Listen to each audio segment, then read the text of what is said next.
כלום לא. לצערי אני חושבת שדווקא הקהל, כן, אני חושבת שהקהל נמשך מונים שמשעממים, וזה לא חושב, זה לא קווייט, ולא... אבל הקהל מאוד... אני חושב שזה יותר מה שמלמד זה של הצפיות. אני חושבת שאנחנו לא... אבל איך אתה יכול למדוד איכויות של תצפיות? אתה יכול למדוד את האיכויות של הדברים האלה. אין דרך, אין מדד לזה. לא, אבל זה התכלית של הסאמפנייל, להביא עוד אנשים, וחלק מהם זה איכותי. כן, ומי שנשאר, נשאר בגלל התוכן, לא בגלל הסאמפנייל. הסאמפנייל זה למשוך אותם את המשיכה הראשונית. אז אני אומר, זה אינדיקציה לצפיות. תשמע, מה זה רשמי? רשמי לא צריך להיות, אני יושב מאחורי ספרייה לא, אבל שלא יהיה את הכתב העקום, זה אני לא אוהב, כי זה לא מכבד אותך ממנו, זה כמו שתלך לכובע של ראפר, מבחינתי כאילו. עם ג'רקי וכדי, אני אדבר לצעירים. הייתי עושה את זה, היו הרבה יותר אנשים. זה רפרטוב אני? וואי. אני חושבת שבאמת באופן אובייקטיבי זה מביא יותר אנשים, כי אתה לא קהל הנורמלי. כן, אבל לא הקהל שאני רוצה. זה הבעיה, כן? הבעיה שאין. איך אתה עושה את ההפרדה? באנליטיקס, מאיפה מגיעים כן, היום אפשר גם לעשות A/B טסטינג, לעשות שתי תאמנים לאותו וידאו. אפשר לעשות A/B טסטינג, אנחנו עושים A/B טסטינג. אני חושב שאנחנו עושים על thumbnails. אנחנו כרגע עושים. אני לא יודע, אני אבדוק עם המרקטינג גאי שלי מה הוא עושה בדיוק. תחשוב על איזה 3 נושאים שממש מעניינים אנשים היום שהם חמים. תעשה להם איזה, תשמע כל כך לא בתוכן. זה יכול להיות גם, אבל שמעניינים, תהלך לערוץ הקטן הזה רק, אני מקווה שגם יהיה יותר גדול מהערוץ שלך, רק סרטונים שמעניינים, שהם רלוונטיים לקהל הרחב, 10 דקות, שרים עם הבוסט של כל הסובסקריברים שלך. שזה לא יהיה לא לפעם. אוקיי, מה אני עושה? זה חלק מהעוגה. כן, זה התחתית לא. התחתית לא מעניינת אבל. זה חלק מהעוגה, אבל זה לא מעניין. מי שרוצה זה תבנית. זה תבנית. זה חלק מהעוגה? ברור. חלק מהעוגה? לא, אבל בועז חתכת בדיוק כמו שאני אוהב, אז זה בסדר. רק את החלק של הגבינה. רק את הגבינה, מי צריך את הבסיס הלא מעניין הזה. הוא בטח יש לו טעם של קרטון. אז בחיתוך הבא תעשו פרוסה עם קרטון. תאכלו. כן, זה... שיהיה מתוק, כי התוכנית לא מתוקה. לא? התוכן לא מתוק. מה היה הפורמט? מה היה הפורמט? תוכנית. אני אדבר. תרצו לשאול שאלות. אתה תמיד רוצה לשאול שאלות. יש לי מיקרופון פה, נעביר מיקרופון ואפשר לשאול שאלות. מה נשים במיקרופון? טוב, נשתמש בו כמה נרצה אותו. אפשר גם את הכיסא, יש שם את הכיסא שמחזיק את הדלת, ירון אוהב את התיק, ותשתמשו בו. ואפשר להביא כיסא... אני אמרתי. מביא גם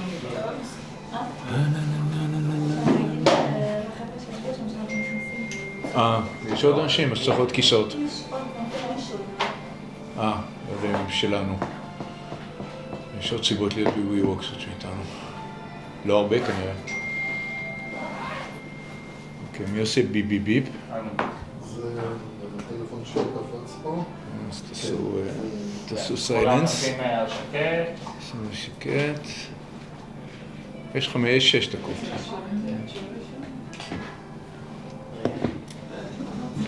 אני צריך לעבור לאנגלית. אז תעשו איש. אתם באנגלית? כן, פרסמנו את זה באנגלית. אתם רוצים לשבת אחד על השנייה? אני יכולה לעבור לשם. לא, זה בסדר, אני עושה כל הזמן בבית. נכון, אתה מדבר עוד שפות חוץ מעברית ואנגלית? לא, זהו. ואני גם אף פעם לא אדבר יותר מזה. נעשה בשביתת שפות. אשתי מדברת עוד 4 שפות. עוד 4? שפות, עוד 4. אף פעם לא הבנתי את זה, למה... מה?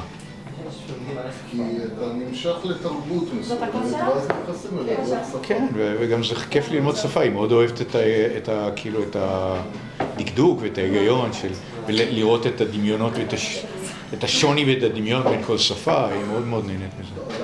והם כולם שפות רומנטיות, אז הם כולם... צרפתית, איטלקית, ספרדית ופורטוגזית. פורטוגזית? היא שוטף פורטוגזית. כי אנחנו מאוד אוהבים את ברזיל. פורטוגזית זה לא... זה פורטוגזית זה... מה זה? ברזיל. ברזיל.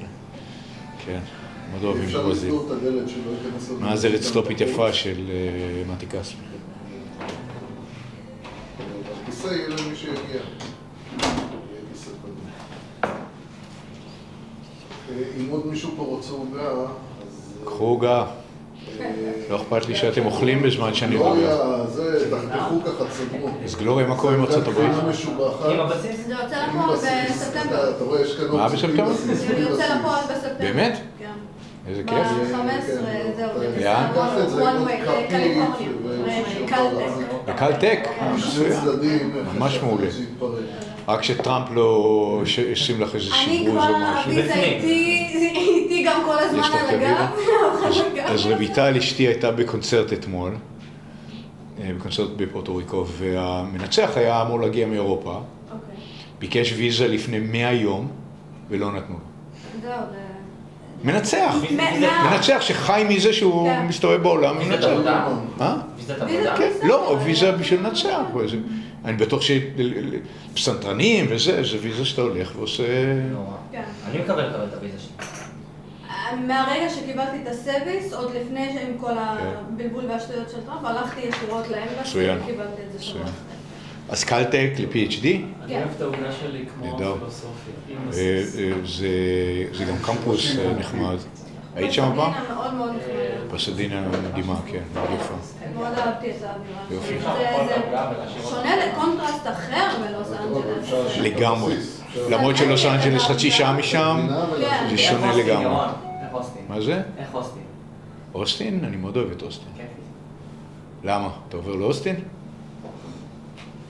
טראמפ מאשר. מה זה? עם טראמפ מאשר. עם טראמפ מאשר.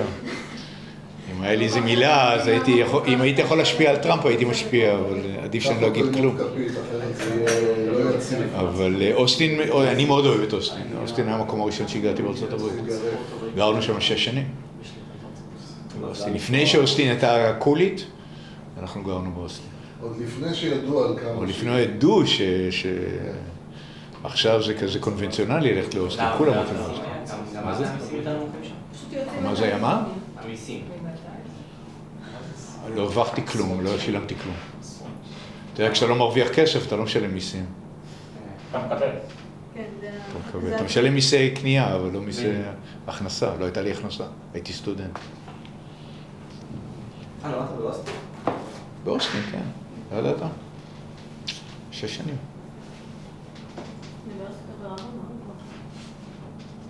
לא ברמה של קלטק, אבל בסדר. לא רע. זה, להבנתי, בארצות הברית זה ממש תלוי פקולטה. שתלוי בפקולטה, נכון.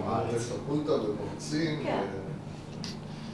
רפואה בטכניון זה לא... מה זה? לא? לא, רפואה בטכניון לעומת רפואה בתל אביב, זה לא... באמת? איפה זה יותר טוב? תל אביב.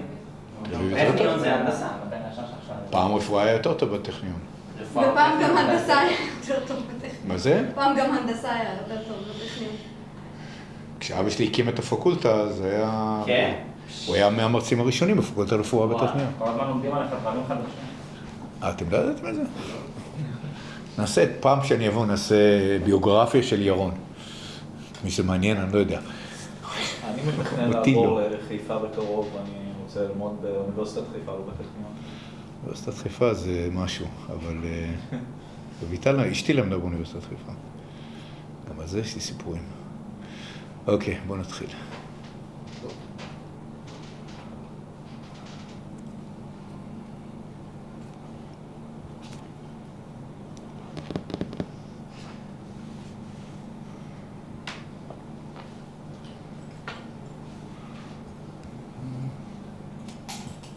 אגב, ביוטיוב לא רואים אותנו, רואים רק אותך, נכון? אז כאילו גם שואלים שאלות. ביוטיוב, they only see, even if you ask a question, the camera is always on. אז מגרדים.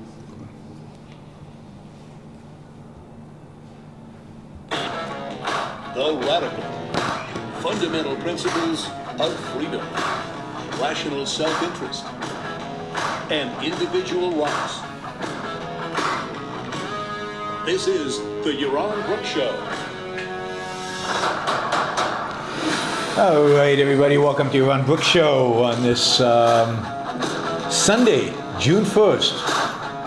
And as it turns out, it's a holiday tonight in Israel. I usually try to avoid coming to Israel on holidays, and I screwed up this time. What can I say? Anyway, I know some of you are going through Yaron Brook Show withdrawal syndrome, so I figured I'd try to do a show quickly before you guys, I don't know, did something drastic. I don't know, like listen to Ben Shapiro or something like that. So I figured we'd do a quick show. I'll be back home on Wednesday, so hopefully we'll get back into a semi-regular schedule starting on Wednesday. But I figured I'd come to the one place I know it's going to have stable internet here in Israel, because my hotel room has been a disaster. And I've got a live audience with me today. So, and I haven't put on this. There we go. Now you see me. And I've got a live audience here with me. You can't see the audience. The camera's just on me. But they will be asking questions. I'll pass around the microphone, so you'll be able to hear the questions when we get to that part of the show. You can, of course, use the Super Chat to ask questions. So feel free to do that. Of course, the Super Chat's not ready for you yet. It will be in a minute. Let's see, what else, logistics-wise. So there's a bunch of stuff going on in the world right now, I know. The courts have basically ruled Trump's tariffs as unconstitutional. That's going to be really, really fascinating. So it's happening much faster than I think I expected, or Larry Salzman, who I interviewed a few weeks ago, expected. So that's really interesting. We'll talk about that when I get back. There is, a lot of Trump news, as there is constantly about his various insanities. There's a really cool, the Ukrainians are putting together a really cool attack on Russian airfields right now as we speak. I just saw a video of drones attacking strategic bombers in 4 different Russian airports. So that's cool. Again, we'll know more in the coming hours, and we'll talk about that in the days, weeks to come as well. There's a bunch of other Russian news. I guess Trump actually got upset at Putin for a few minutes until the next thing happens. And generally, there's a bunch going on in the world, and we're not going to cover it today. So I just said all that to tell you we're not going to talk about that. We're going to talk today a little bit about, we're going to talk about anti-Semitism in particular, but from the perspective really of Israel and what is going on here. But we'll talk a little bit about the history of anti-Semitism. I think I'm going to get a weird combination of listeners today, because it's such a strange hour, right? It's 9 a.m. in the East Coast. It's 6 a.m. on the West Coast. I don't know what it is in Australia, but I see Chris is here from Australia, and we'll see what Paul is asking if I'm doing any public events in Israel. No, I'm not. So I'll get to why I'm in Israel in a minute, because it's part of my story. So we're going to talk about anti-Semitism, Israel, and I just came back from this philosophy and music festival in Wales in England, and it was 90+% kind of way out leftists. And one of the things you hear constantly from the left about Israel, and I heard at this festival, people wearing keffiyot and everything, was, Israel's engaged in this apartheid. There's apartheid in Israel. And you hear this all the time in the media, in the news. So I want to give you an example of apartheid in Israel, because I've just experienced it over the last few days. So I'm here in Israel because my mom's in hospital. My mother's in hospital. So my mom's in a hospital in the northern part of Israel, in Haifa, a hospital called Rambam. It's probably the best hospital in the north part of Israel, one of the better hospitals in Israel. And a hospital my dad worked in for many years. Anyway, my mom's in an internal medicine unit, right, in the hospital. The chief of medicine at this internal medicine unit happens to be an Arab who actually worked under my father and became a head of a medical department during that time. I'd say over 50% of the doctors in this unit are Arabs. Most of the nurses are Arabs. And they treat my mom. Arabs treating Jews. I mean, God, it's a weird kind of apartheid. And then, of course, you have Jewish doctors intermingled with, and the patients are mixed. The patients in the same room with my mom, there's 6 beds in that room, are Jews and Arabs, and some of them are religious Arabs. You can tell by how the women dress. Some of them are secular completely. Some of the Jews are secular Jews. Some of them are really religious Jews. And they're all in the same medical units. Right? I'll tell you about apartheid in a minute, what it actually is. To get to this department, you have to go through a surgery, a section where people are waiting to hear about the results of their loved ones' surgeries. And sitting in that room, all in one room, in the same room, right? Swapping chairs even, God. Arabs, Jews, religious, secular, all there, hanging out, all united by worry, by sadness, by distress over the fact that their loved ones are sick and going through surgery. And this is apartheid. I mean, it's insane. Like, I actually experienced apartheid. I was in South Africa when apartheid actually existed. Apartheid is indeed a system of separation of races that existed in South Africa from South African independence until, was it 1992 or 3, and beginning of the 90s, when Mandela was let out of prison and apartheid fell apart, and a different form of government was created. Apartheid was a system of separation, separateness. The races were separated. You had hospitals for blacks and hospitals for whites. You had beaches for blacks and beaches for whites. I can't tell you how weird it is to go to a beach and see a big sign saying whites only. Or a water fountain to drink water, whites only. Or a bathroom, public bathrooms, whites only or blacks only. I mean, horrifically disgusting. It was just an awful place. That was apartheid, a complete separation.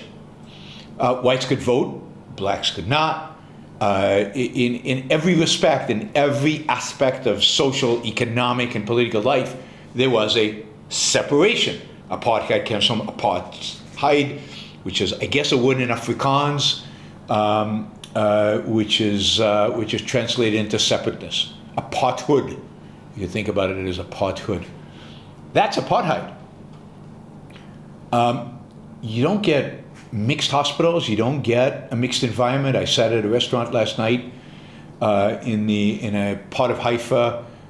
You couldn't tell who was Jewish and who was Arab. Maybe by the accent, but not even that anymore. You can't tell by the color of the skin.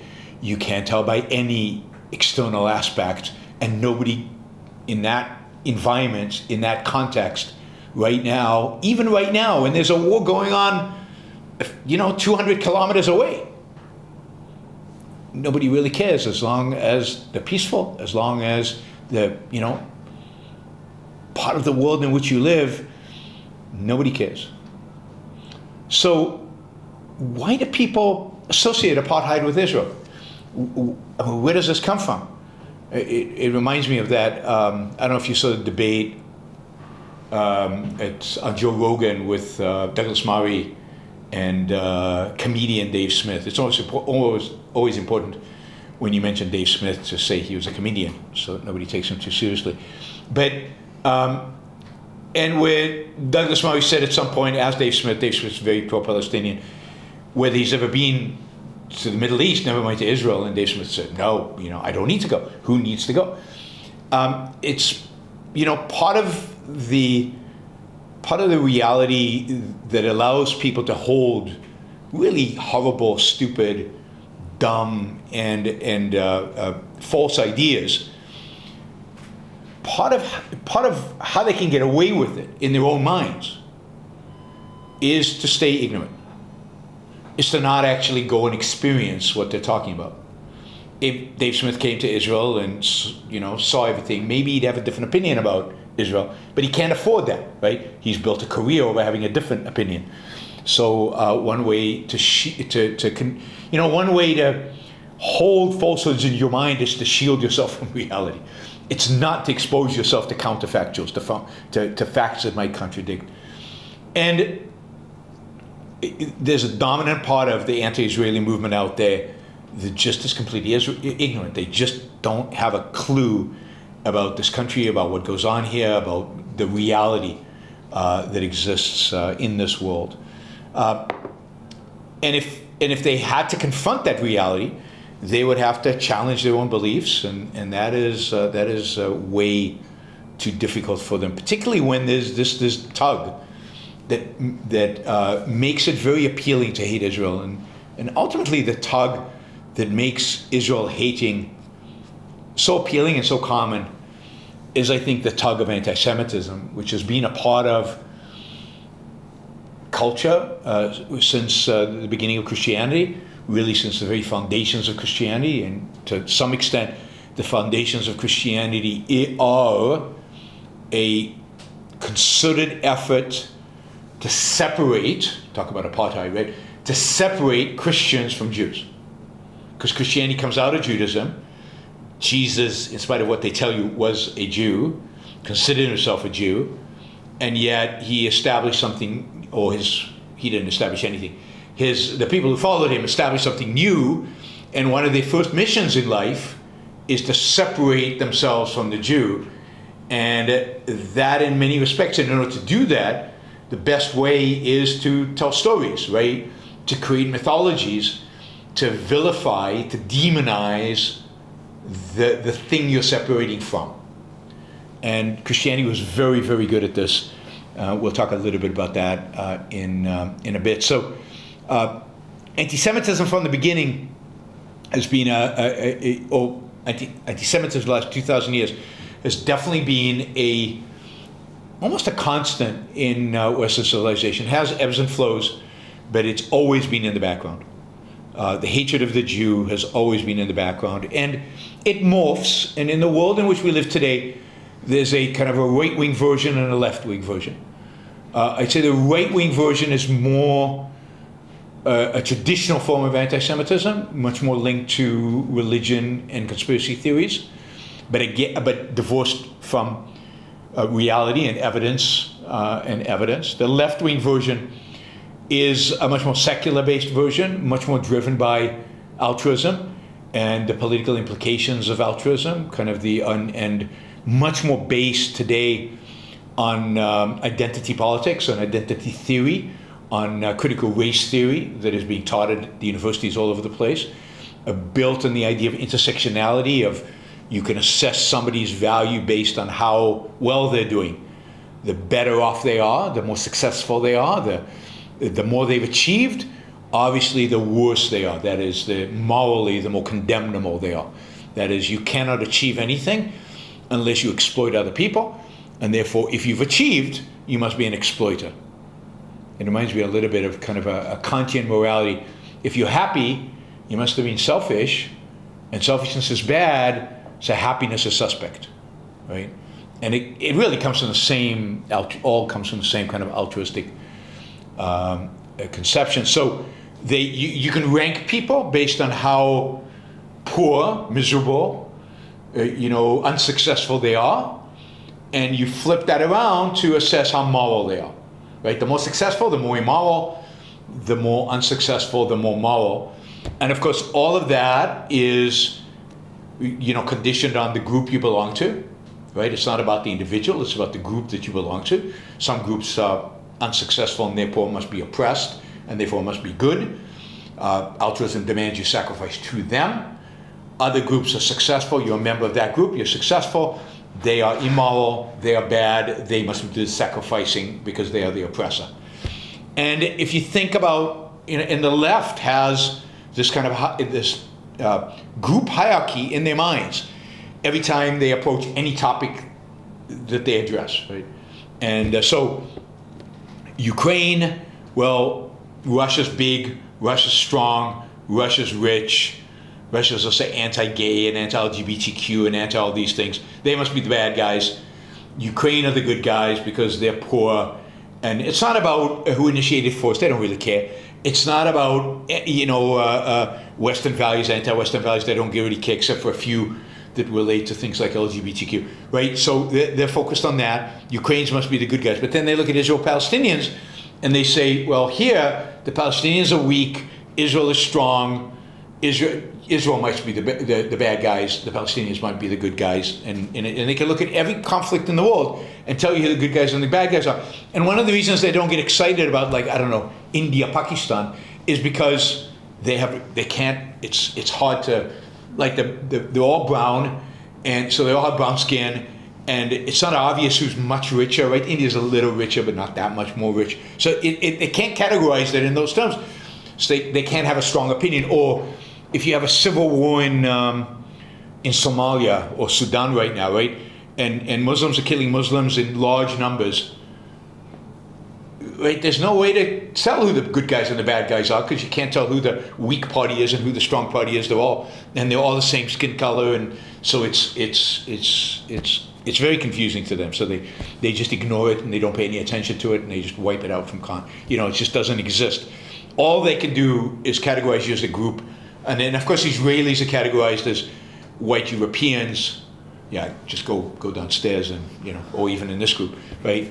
But they have no clue because they haven't been here and they can't think in those terms, and they can't conceive of it. So that is kind of I'd say left anti-Semitism is driven by the fact that, again, a generalization which is not actually true. Jews have done well. I mean, most Jews have done well. Many Jews have done well. Some Jews have done well. You can choose. Not all of them. I know some Jewish losers. A lot of them, actually.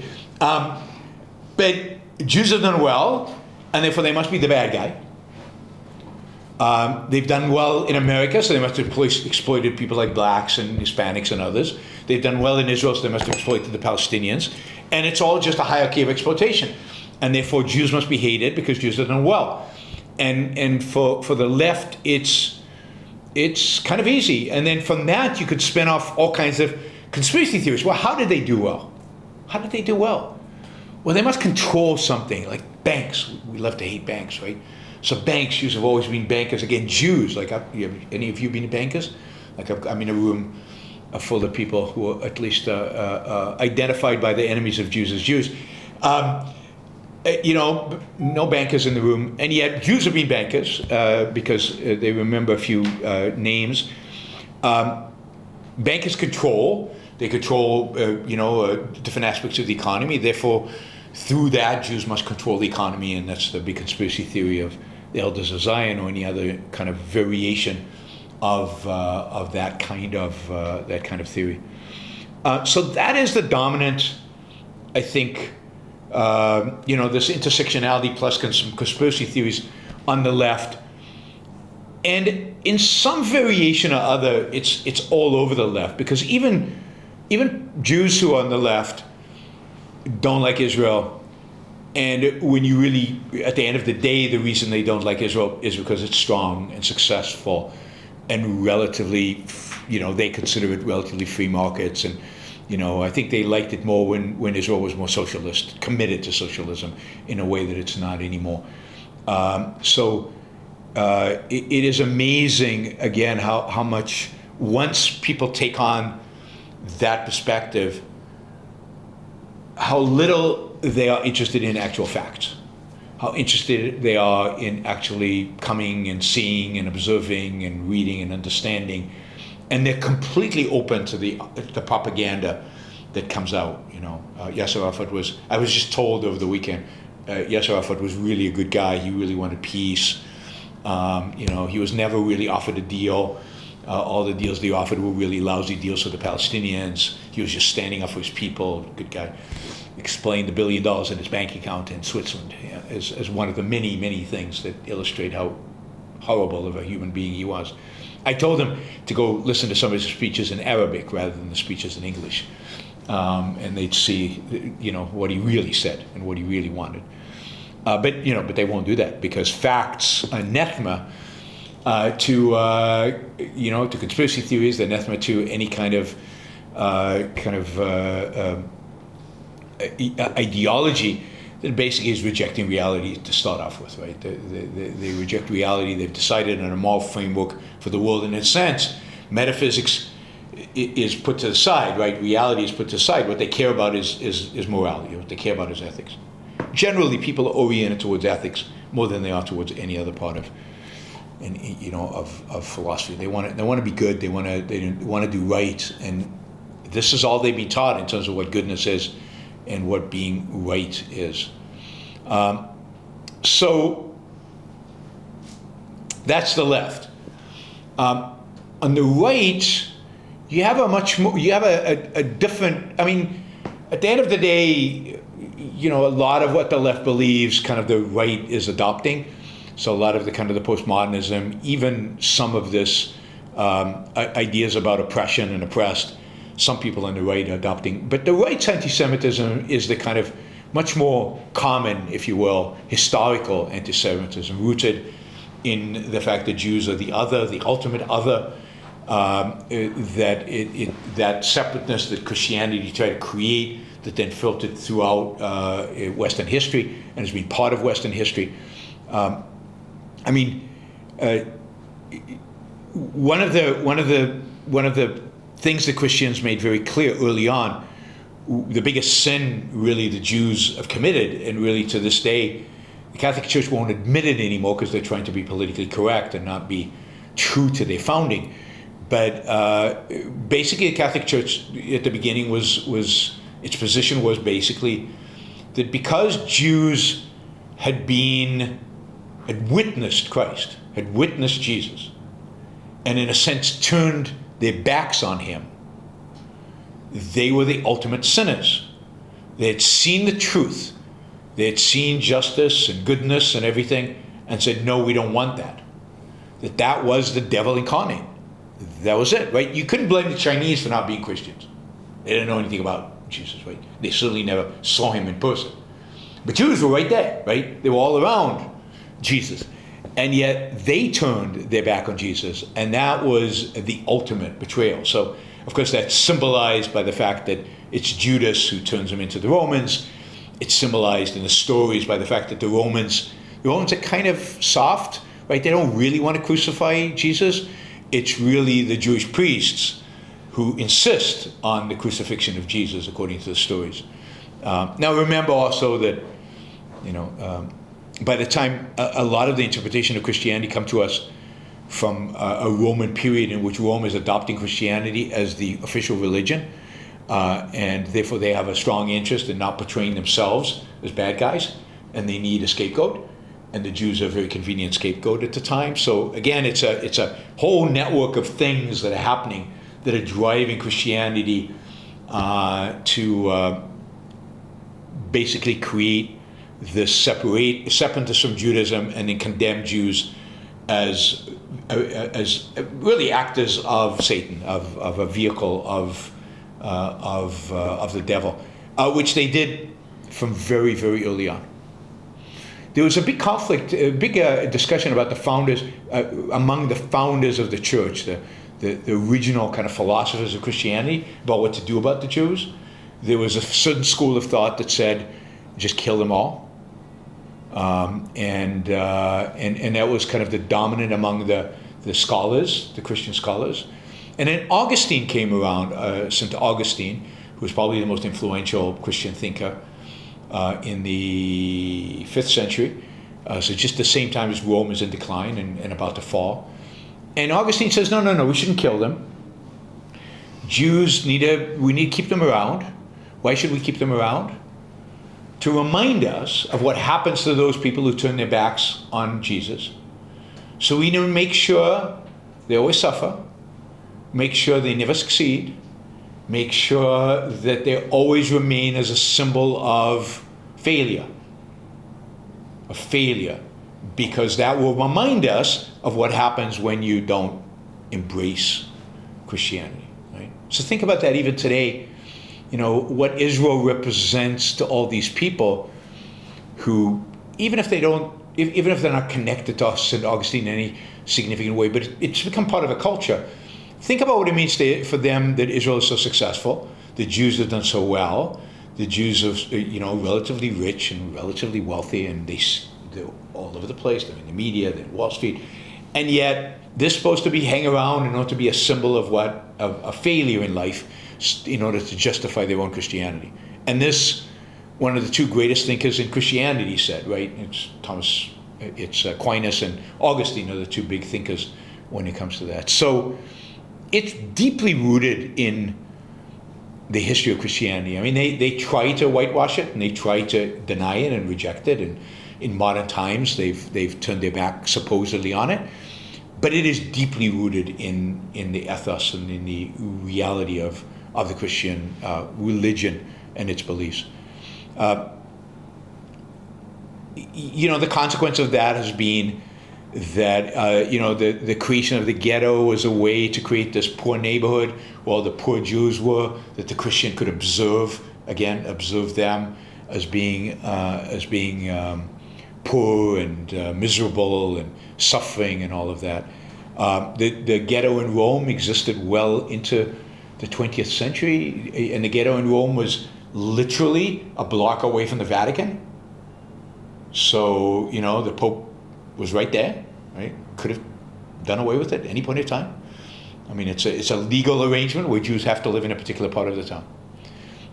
And it existed. The Protestants, Luther and Calvin and the rest of them, one of the things that unified the early Protestants, at least, was that they loved Augustine. They rejected Aquinas, and they loved Augustine. So they bought into the same Augustinian idea about the Jews as kept separate. Others still believed in killing all the Jews. And, the first thing the Crusaders did when they came to liberate Jerusalem for the Christians, the first thing they did, because the Crusades started in Northern Europe, and they traveled. They have to travel by horseback or walking, and they walk through Europe until they reach the coast, and then they take ships, or they go through Byzantine, or they come to free Jerusalem. The first thing they do in Northern Europe before they start anything else is kill the Jews, right? They go to, and it's interesting. It's usually Northern Germany. And they go into towns and they just slaughter all the Jews, local Jews. The Pope might condemn it because the Pope's an Augustinian, but they want to be real Christians. That's part of being a real Christian. So this goes back, way back. And of course, every dictator, every autocrat needs a scapegoat, needs somebody to blame whatever troubles the state is having onto somebody. Trump, to some extent, exemplifies this. He just doesn't blame Jews, he blames others, but it's always an other, right? So for Trump, it's immigrants, it's Chinese, it's imports, it's something that comes from far away on the other side of the sea. It's always their fault. Well, before, in European history, it's almost always been the Jew that has been blamed, for any trouble. I mean, when the plagues hit Europe and really devastated Europe, it was the Jews that were blamed, right? Even though it was rats from Asia, it was actually the Jews that were blamed for it. And it was an excuse to kill Jews. In every downturn that happened in Europe was always blamed on the other. And again, it was all backed up by theology. So theology, while some Christians always objected, there were better Christians in that sense, there was always a theological justification for going after it. So, when somebody like Karl Marx goes after the Jews, he's kind of merging, I think, both the leftist idea of the Jews are successful, therefore there's something wrong with them. The Jews are participating in the market economy, therefore they're capitalist, therefore they're selfish, therefore there's something wrong with them. And probably he's the best articulator of these ideas around morality and why morality kind of dictates anti-Semitism. If you read Marx's On the Jewish Question, which is I highly encourage reading the essay. It's very well written. It's really interesting, and he's so explicit, even more explicit than he is later on, about his views about capitalism, about selfishness, and ultimately about Jews. So he attacks them he attacks Jews for being successful, But he also is, it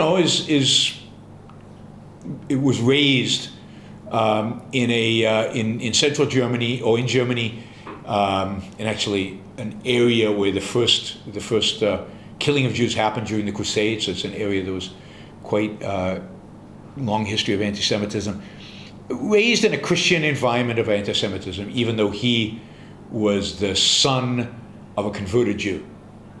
So his grandfather was a rabbi. I think that's right. His grandfather was Jewish. His father had converted from Judaism to Christianity in order to fit into the world in which they lived. He grew up very much in the kind of in the heart of anti-Semitic Germany, which was inspired by all these Christian ideas about Jews.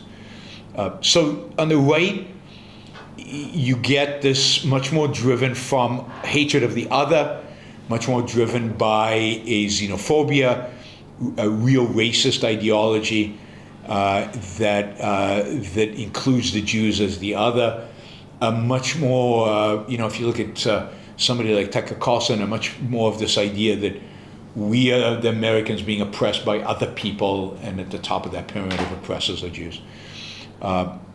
Candace Owen is a little trickier because she's black, but she's just embraced religion to such an extent that she's just bought into every conspiracy theory possible that has at its center Jews, and every conspiracy theory that elevates Christianity in any kind of way. But what unites left and right is the complete irrationality of their views, which leads them all to all kinds of weird and bizarre conspiracy theories, right? I just saw a tweet. They just announced that during the attack on the north, Israel used the lasers to shoot down the drones, and it was the first time a laser system had been used in that way successfully. And this is the baby program, a much bigger program using lasers for defense. And of course, so somebody tweeted that it turns out Marjorie Taylor Greene was right with the Jewish lasers. I don't know if you heard about this, but some idea that a lot of America's problems were caused by Jews with lasers from outer space shooting down. And she's a member of Congress and was going to run for the Senate for the state of Georgia, and a good friend of Donald Trump's.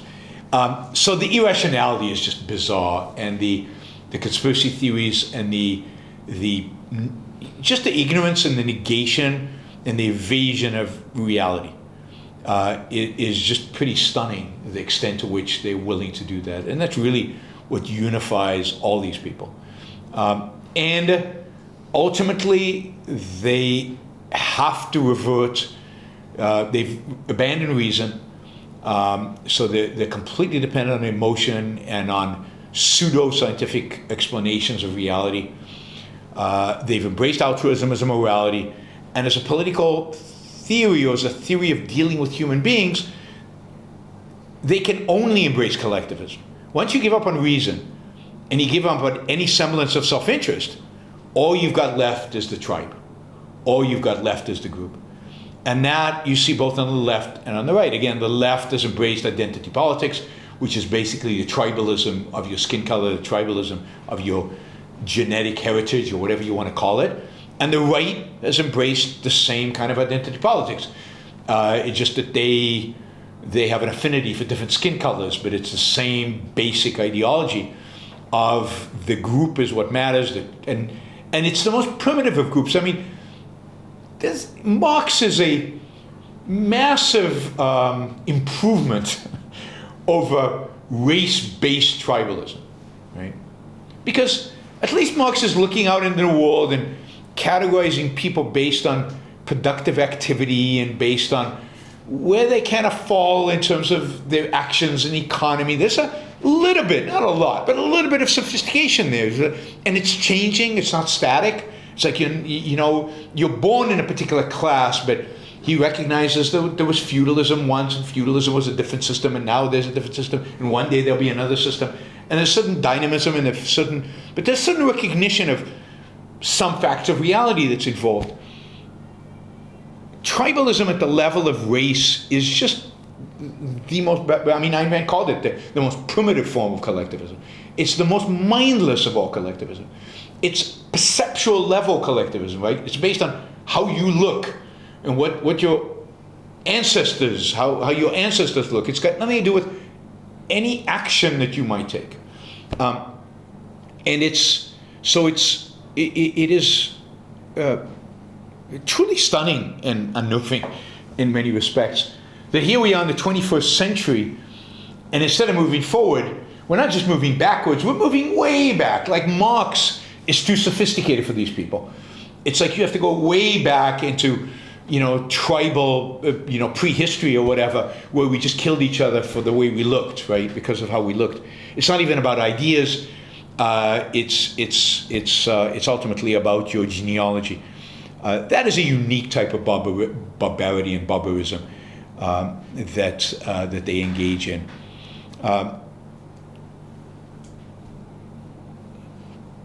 So yeah, it reminded me that on one of the panels in this festival of philosophy and music, I was with this woman who's a real leftist, right? But she's an old style leftist, like a kind of a Marxist, and she was so much more sophisticated, than the woke identity politics kind of conventional leftist that we see today. Like, she actually has arguments and she wants to reason them through, and yeah, she evades and she's wrong and everything, but at least there's a mind there, at least somewhere, whereas the rest is just pure emotion and spewing emotion. Anyway, so anti-Semitism, it's replacing epistemology and metaphysics with pure emotion and conspiracy theories. It basically adopts altruism as a conventional morality. Everybody adopts altruism as their morality, and by necessity, it is a pure form of collectivism, and it's one that people are very passionate about. Let me just see if anything happened to the feed. I think we're good. It's buffering. All right. Okay, guys, let me know if you're having problems seeing this. Shouldn't be. We've got a good internet connection, but you never know. All right. Let's see. Okay, so anti-Semitism is this, I think, cultural phenomena. It's a sign from God. No, it's a sign from reality, from humanity, if you will, that it's a sign for trouble. It's a canary in the coal mine. I think people are right to say, it's a sign of civilizational decline. Not because there's something unique about the target of anti-Semitism, i.e., people of Jewish heritage, but because it's a sign that people have adopted this kind of barbaric, tribal, emotionalistic, perspective. And there are always some people who hold that, but when it becomes a cultural phenomena, it's the beginning of something that's going to get a lot worse, because it's just one exemplar of a culture shifting towards emotionalism and collectivism. And a society that's shifting towards emotional and collectivism, guided by altruism, is a society that's going to look to sacrifice some for others.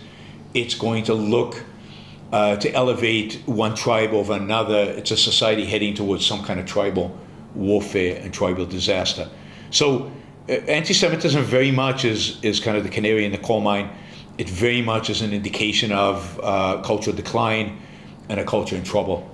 And I think the focus today of the anti-Semites is, and it should not surprise anybody of this fact, is Israel, because it's successful, because it's relatively wealthy, because it's strong militarily, and because it is connected with the Jews, and therefore it is a symbol of the Jewish people, and therefore will be condemned by everybody. So again, it doesn't matter what other people around the world do. It doesn't matter what other wars are going on. It doesn't matter what other situations are happening, Israel's going to be at the focal point. It's always going to be condemned. There might be some sympathy, like after October 7th, there's sympathy, but that's altruism, right? Some people got killed and maimed and raped and brutalized, and people sympathize. So they like you for a little while because they're sympathetic. But once they get over that, right, and certainly once you start fighting back, because that's not acceptable in altruism, once you start fighting back, that's when they turn against you. And it's Europe is turning against Israel in significant ways right now, and I think you're going to see the U.S., particularly on the right, and the right and the left, turning against Israel. I think at the extreme already, both the extreme right and extreme left are anti-Israel. I think the extreme right is having more and more influence in the Republican Party, which is going to turn away from Israel. And on the left, it's going to be interesting to see if kind of the more moderate left or the centrists who tend to be pro-Israel can hold the center. But this is something Israel needs to really take seriously. I don't think it's going away. It'll get worse before it gets better. It's all the more reason if Israel needs to become rich and independent and successful, it's all the more reason Israel needs to become capitalist and abandon whatever's left of the fascist, socialist elements of its governing policies, because it's going to be more alone than it has been, I think, in the past, particularly if this administration, any Republican administration that you can see in the future is going to be less friendly to Israel than they have been in the past, and I think the left is going to be pulled by the far left to become less friendly to Israel than the left has been in the past. So the combination of anti-Semitism and Israel's success is going to make things worse, not better. On that cheery note, I'm open to questions. If you want to ask a question here, I have a mic we can pass around. So if anybody here wants to ask a question, raise your hand or do something. And otherwise, I've got tons of super chats. All right, let's start with the super chats. Everybody's shy over here. Let me mute this. How do you mute it? All right, I think that's muted. All right, Remo, 60 euro. Is that euro? Thanks, Remo. 2 questions. How can Israel get rid of Bibi? And the religious leaders who are in charge? Shouldn't there be way more public outrage in Israel against the ultra-Orthodox community? So how can Israel get rid of Bibi and the religious leaders who are in charge? I don't know. I don't know how you get rid of Bibi. People have been trying to get rid of Bibi for 20 years.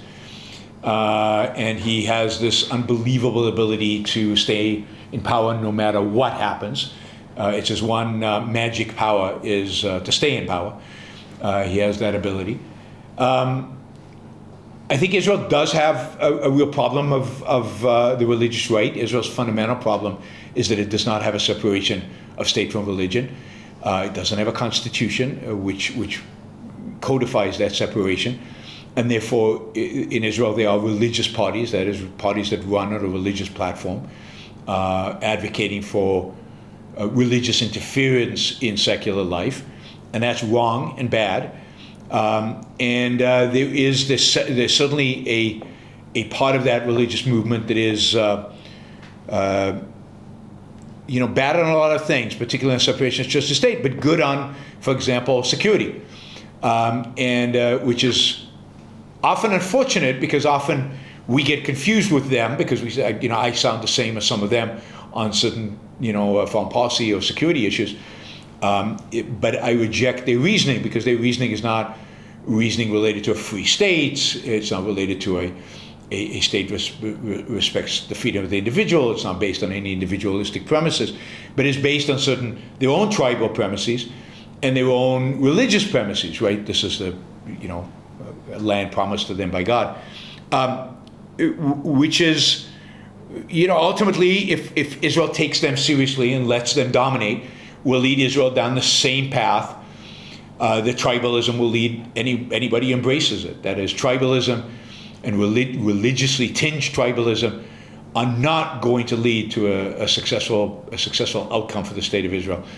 But the only way to get rid of them is through elections, right? I mean, this is a country that elects its leaders. It's not like some countries out there in the world. And the only way to get rid of Bibi is to make arguments about why he's a failure. I think that should be easy.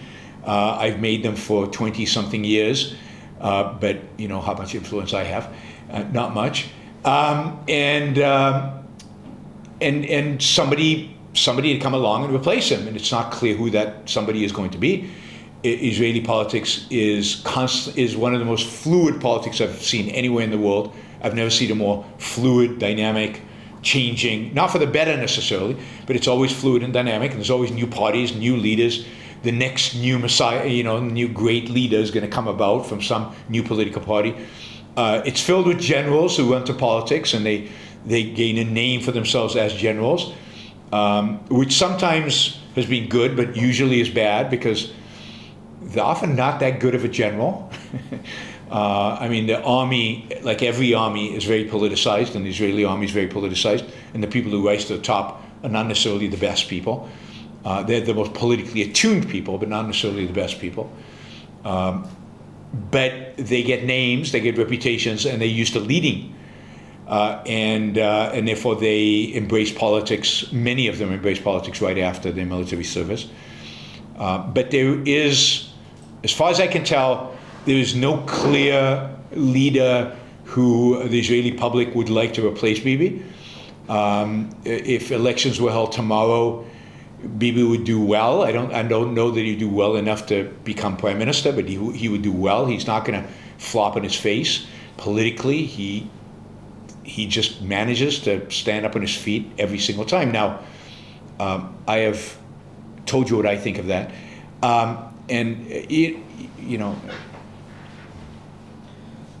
it's I think it's a tragedy in Israel that that's the right one. It's a tragedy in Israel that Bibi has not been replaced, and the tragedy really is that Bibi doesn't have enough integrity to basically admit that October 7th is to a large extent his fault, and to resign, because that's what any decent human being would do. Right? Whether it's directly your fault or not directly your fault, the buck, in English they say the buck stops here. The buck has to stop somewhere. And if it doesn't stop at the prime minister, I don't know where it stops. And, Chamberlain, when he cut this awful deal with Hitler, and then when World War started and he realized that he'd screwed up, he resigned and handed it over to the guy who actually predicted what would happen and stood by it. It was Hitler, and you've got to give Chamberlain at least the credit for having the integrity to admit his mistake and resign. Bibi has not been willing to do that. Let me take one more, this other part of the question, and then I'll go to you. The other one is, should there be a way more public outrage in Israel against the ultra-Orthodox community? Yes, but there is a lot of outrage, I think, among many Israelis about the ultra-Orthodox community. The fact that they leech off the state, they are wards of the state, they get huge amounts of money from the state, they don't serve in the army, and yet they expect their welfare checks and their schools to be funded. And of course, they are the ultimate symbol of irrationality and of tribalism.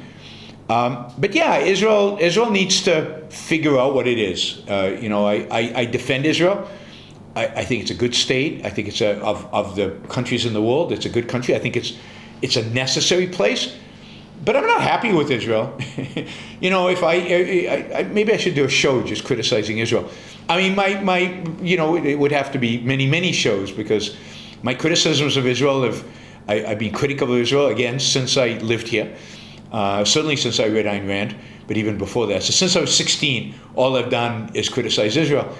And it deserves a lot of criticism. And one of the criticisms is that they're way too tolerant of the ultra-Orthodox community. They're way too tolerant of the lack of separation of church and state. But it's one of the major flaws in the state, in this country. And until it overcomes these flaws, it will not be the greatest place in the world to live. You know, I left. There's a reason I left. I left because of all these things. So, but again, it's these are the kind of flaws that they're not big enough to condemn to condemn Israel, particularly in the context of the existential threat that it faces, and particularly in the context of the anti-Semitic threat that is kind of universal, or at least all over the world. It justifies condemnation, and in many cases, Israel suffers from a brain drain of some of its best people leaving because of these things. All right, let's take a question from the audience. Yep, it's live. Just speak into that. My name is Kariah. First, I hope your mother will feel good. Thank you. There are some points I would like to say, and I would like to hear your reference about them. First, there is a slogan that we hear a lot when the demonstrations from the river to the sea, which means that Israel won't exist. Yep. It's the Jordan River. All right, there's an air raid siren. What's that? It's where? I can hear the sound. It's Aviv? תל אביב מזרח. Let's pause the... We are in the אנחנו במרכז. What's that? כאילו מאזור אחד ליד, זה לא... It's not Here in is our the- area. Okay. It's not in our area. We're Let's going to continue. continue. אם מישהו רוצה, יש פה חדר מדרגות. Right. There is an air raid siren, which The means... eastern side of Tel Aviv. Right, that's my sister. No. Everybody's letting everybody know. You get a live action video. Live action. So where is it? Where is it located? זה מאזור אחד ליד. Our neighbors. אולי כדאי שישמעו. Now it's a little closer. אתה יכול גם it might be another Yemeni... Is it the Houthim? Yeah, this is the only direction. This is life in Israel. You're getting it live. You're getting it live. So, you know, a lot of you have never experienced this in your lives, probably. But it is the anxious sense of, all right, where is it? What exactly is going on? And you have no idea, right? Actually, the last time was I.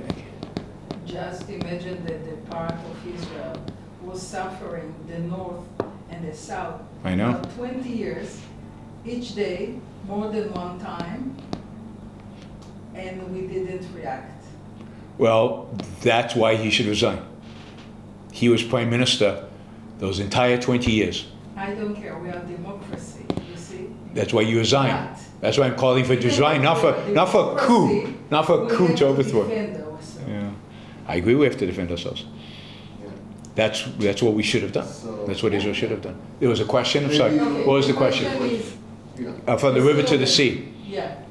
First, it seems like most of the people in the demonstration that use this slogan doesn't realize what does it mean. It's the Jordan River, the Mediterranean Sea. Yep. Which mean no Israel. Yep. Okay? So it seems like there is, and it's relaxed, what you have said in your lecture, like it's a populism, it's a mode to be with the weak and not with the strong, without even knowing the facts. Yep. Okay? I will say some, points, and I will be very happy if you will refer to them. Sure. The Jewish people, it seems to me like it's the ancient people in the world, the most ancient people in the world. We don't know that. It seems Chinese, the Vietnamese, there are plenty of people who are ancient. We don't know. Yeah. And we are about, I think, 0.2 in the world population. Something like that, yeah. And our contribution to the humanity is much more than our percent in the humanity. Sure. Another thing, in the Jewish, in the Torah, we don't have crucified, we don't have jihad, which means we are not looking for killing people or to convert their belief. Yeah, you remember the Amalek? Yes. And it seems like most of the things are education and knowledge, Yeah. which refer to objectivism, Yeah. which is knowledge, facts, knowing the facts. And by education, most of the people can have like the reality, the true situation. Yeah. So how people in our world, when you have AI, you have really so many things that are not true, how they can know the truth? Even they would make, Google, AI, how can they know the true facts about the conflicts, Yeah. about the Jewish people, about everything? Yeah. So, can you mute that? There's a button. Okay, if you pass it to me, I'll mute it. So a few things. There's no question that the people who hate Israel, as I said, a lot of it's motivated by ignorance. Yeah, they don't know which river and which sea. Americans generally, Europeans are better, but Americans generally are ignorant of geography. They know nothing about the world. They know very little. It's a stereotype, but it's true. I first went to America when I was 14, and we had a class, this is 1975. So the Vietnam War just ended, right?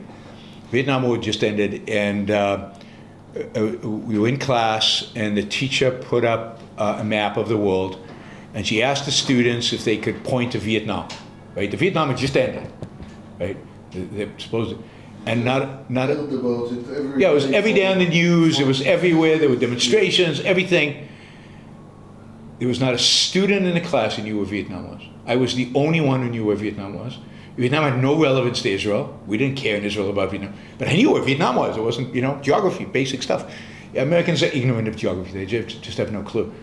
So there's no question that a lot of this is driven by ignorance. But you have to ask yourself, well, why are they ignorant? Because, to a large extent, if you're going out to demonstration, your responsibility is to know what you're demonstrating about, to know something about it, to get facts. And you can find the facts. It's not that hard, at least the basic stuff. And they don't care because it's all emotion. They've never been taught that facts are necessary, that logic is required, that reality needs to be investigated. They are being taught to emote and to feel, and that's the educational system, I think, in much of the United States, and that's part of what's going on in Europe. In Europe, I think it's a little different. In Europe, I think there's more of kind of this ancient kind of anti-Semitism and hating the Jews and whatever they do. There's also this instinctual altruism. Israel is strong, the Palestinians are weak, therefore we're pro-Palestinian, anti-Israel. But a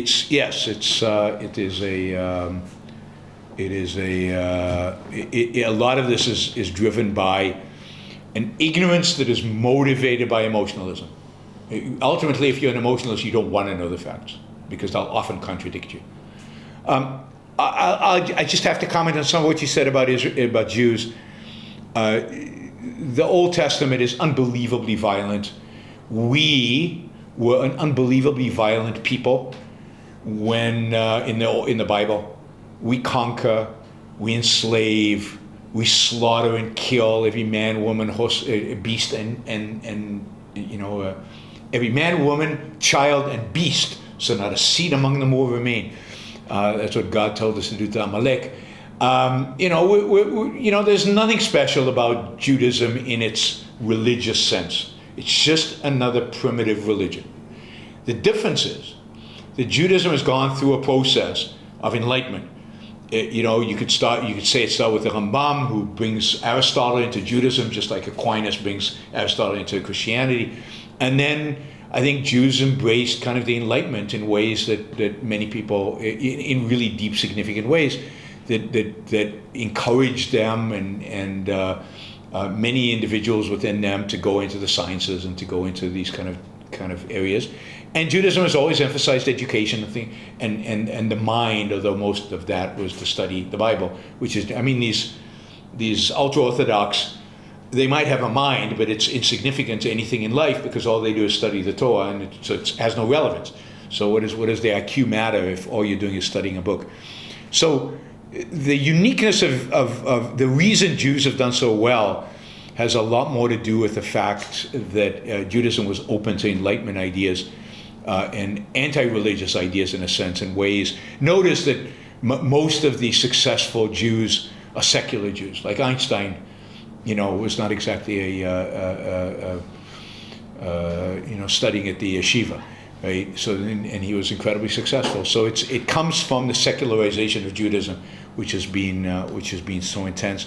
And I have to admit that as somebody who's, I guess, genetically or whatever you want to call it, Jewish, I don't take any pride in the fact that other Jews have gotten Nobel Prizes. They got the Nobel Prize. Good for Einstein. It wasn't me. So the fact that I'm, very, very distantly, many generations in the past related to him. So in that sense, I reject the tribalism. So Israel's this weird place where there's a tribalism because everybody's, it's a place for Jews to escape to. But if it was a healthy place, it was a place where individuals could flourish, and I think to some extent they can, and that's why it's still a good country. But it hasn't embraced individualism fully because it's still captured by the collectivism of Judaism. Yeah, Itamar. Is the microphone working? Yeah, it's on. If it's not on enough, it's on. You have talked a lot about anti-Semitism, and then when you talked about its consequences, you talked more about how it will affect Israel and how Israel should prepare for the fact that both Republican and Democratic parties are becoming more and more anti-Semitic. But I wanted to ask you about the Jew in the United States. Have you encountered anti-Semitism in your life firsthand? And what is the effect of the new rise of anti-Semitism in those countries, in those parties on the United States? Because my experience is that it is not that relevant to personal life, but maybe I'm wrong. So it's definitely there, I've never encountered kind of crude forms of anti-Semitism, somebody yelling some slur at me or something like that. But I almost didn't get my first job in academia because I was an Israeli or a Jew. Right? The story I got from the people in the department was there were too many Jews in the department already. They didn't want another Jew. So, how much that played a role, but that's, so I almost didn't get the job, and then they got another Jew. They wanted this kind of Jew. I'm not sure I'm a typical Jew. So it's definitely there, and I think it's rising right now. You can see it. You can see it on social media. You can see it in demonstrations in Columbia. If you're a Jewish student in Columbia, it's very unpleasant. It's very unpleasant. If you're a Jewish student in certain places in LA, it's very unpleasant. I think it has an effect in certain parts of America. It has an effect. When my wife and I moved to the U.S., we lived in Austin for a while, and one of the things we said was, we're not going to live south of the Mason-Dixie line. Mason-Dixie line is the line that separated the South from the North in the Civil War. I don't know that I'd want to live in certain parts of America for a variety of reasons, but among them would be that would be anti-Semitism. Yeah, but I don't think it's blatant, but it's there. But it's not new. It's not because now there is a rise of anti-Semitism. You never wanted to. It seems to be rising, and that means it'll rise more in the places that it's always been in, but in other places as well. I mean, people are harassed in Los Angeles. A synagogue was attacked a while back. They're real problems. So I don't think that is going to dramatically change people's attitudes. But if you're a Jew in London, you're a Jew in France, you know, I think they're rational in thinking, should they come to Israel or not, right? It's a real issue. In the United States, not yet. I'd say not yet.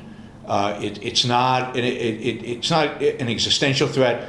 It's not such a threat that I think people are really considering, you know, what they should do, where they should go, what exactly is going on. So, but could that change? I mean, look at how many people follow somebody like Candace Owen or Tucker Carlson, who are clearly now advocating for real anti-Semitic views, and yet they have millions of people following, not hundreds of thousands, millions. Can you give examples? Because I don't follow any of them at all. Like, I hear it from your lives, but...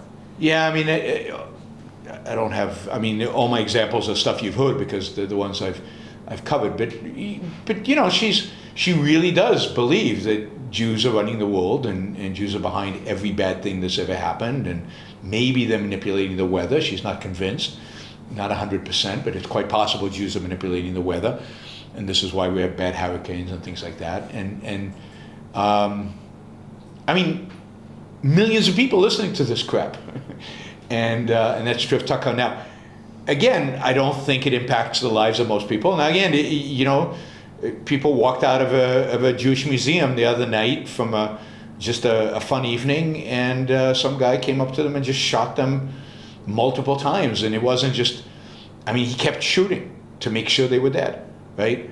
And he was driven by a hatred that is just unusual. Now, you could get killed by criminals at any time, but that was a particularly clearly motivated. And it's happened before at the synagogue. Now, again, it's not happening so much that you would literally change your life plans as a consequence, right? You know, you don't change your it's still relatively, it's really rare and really unusual. But it's happening enough to worry about and to think about and to be concerned about it getting worse unless there's a counter reaction, unless people stand up against it.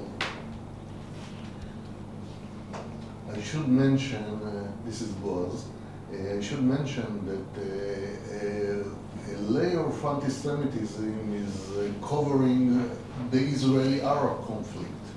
And you know, during the broadcast, you were speaking about what's going on in the West and Christian anti-Semitism, but we should remember Hajj Amin al-Husseini that joined Hitler and assist in raising a Muslim division, and also join forces in order to design the plan to eliminate the Jews in the Middle East and basically continue the Nazi project in Europe.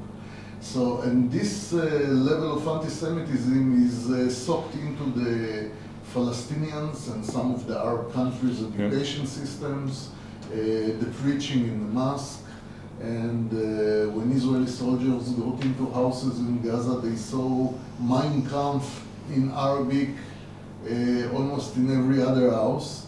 And this is a major part that continues and hunts us also over here. Yeah, no, absolutely. I mean, the thing about Muslim anti-Semitism, which is interesting, is that you know, it's always been there because Jews were always second-class citizens, just like Christians were second-class citizens in the Muslim world. Why isn't this? I don't know why the mute button is not working. Confused, yeah. What's that? Confused me too. I don't know why it's not working. So Jews were always second-class citizens in the Muslim world, as everybody who's not a Muslim is a second-class citizen. You pay a special tax. They're not quite as bad as idol worshippers or atheists. They just get killed. But Islam is very harsh with second. But the kind of what's interesting about the kind of anti-Semitism you're seeing, Mein Kampf, right? Where does that come from? But the kind of anti-Semitism you hear today in the mosques, and the kind of conspiracy theories you hear from Muslims, is how Western they are. That is, that what's interesting is in the 19th century, Christian missionaries who came to the Middle East brought with them the unique form of Western anti-Semitism and taught it to the Arabs. And it started in the Ottoman Empire, and it filtered through the Ottoman Empire, and then once Israel was established, they had a reason then to fully embrace it and an excuse to embrace it. But in much of the origins of it, it's always been there, but much of the origins of the particular conspiracies about, Jews drinking the blood of children and things like that come from the West and were embraced by the Muslims as an interpretation of that. But yeah, there's a lot we can say. Anti-Semitism is a massive topic. I'll be doing some talks on it in the future, and there are a lot of different perspectives. And today, the most violent anti-Semitics are the Muslims, and you can see that in the streets of London. You can see it in LA, and you can see it all over Europe. You can really see it. And the Islamists, who are a threat to the West anyway, are embracing anti-Semitism as a part of their anti-Western. Jews, for them, represent the West, and they hate them even more than anybody else in the West. So it's, they lump them all together. Okay, let me take this question, and then we'll go here.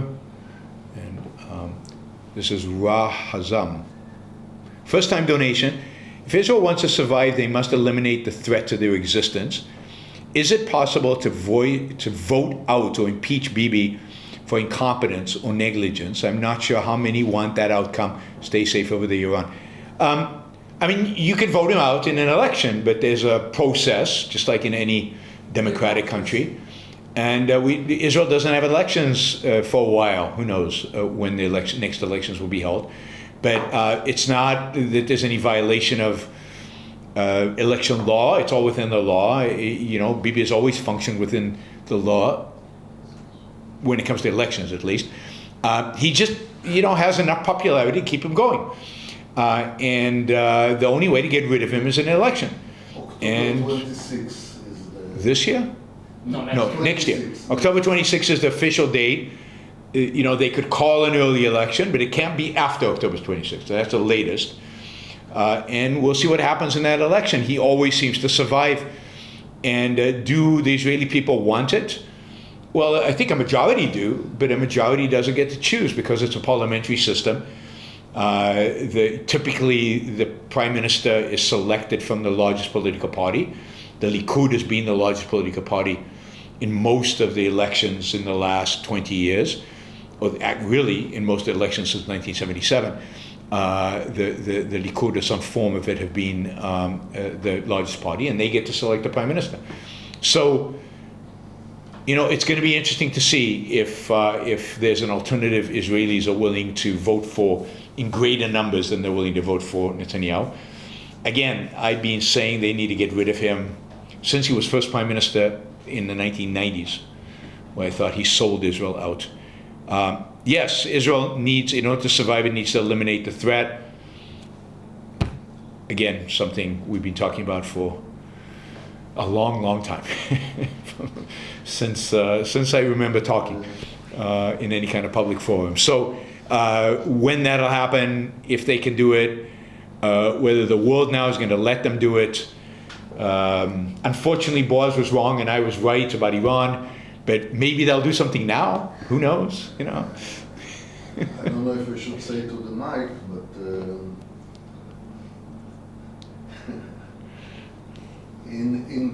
okay.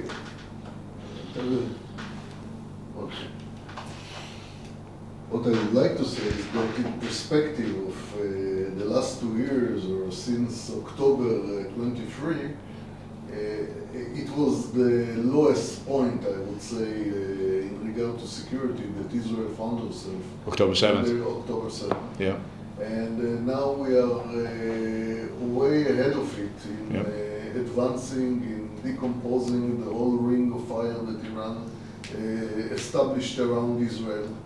The almost, let's say, the deep fear from the 100,000 and 150,000 missiles and rockets that will fall all over Israel from Lebanon by the Hezbollah, and warning in the Israeli media about hundreds of thousands of casualties, possible casualties, evaporate very fast with the evaporation of Sayyid Hassan Nasrallah.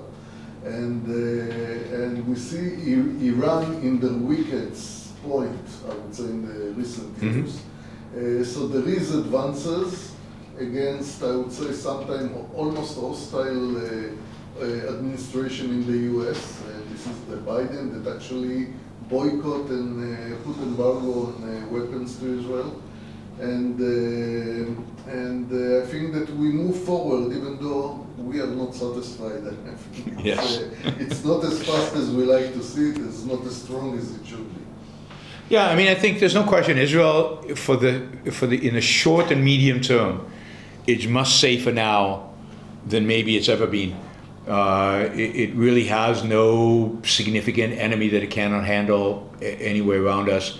Not only was the media wrong about the casualties Israel would suffer and the difficulties in Gaza, every military expert in the world was wrong. All those former generals who went on television and said it was impossible. We can't go into Rafah, can't go into here, can't go into there, were all shown to be wrong.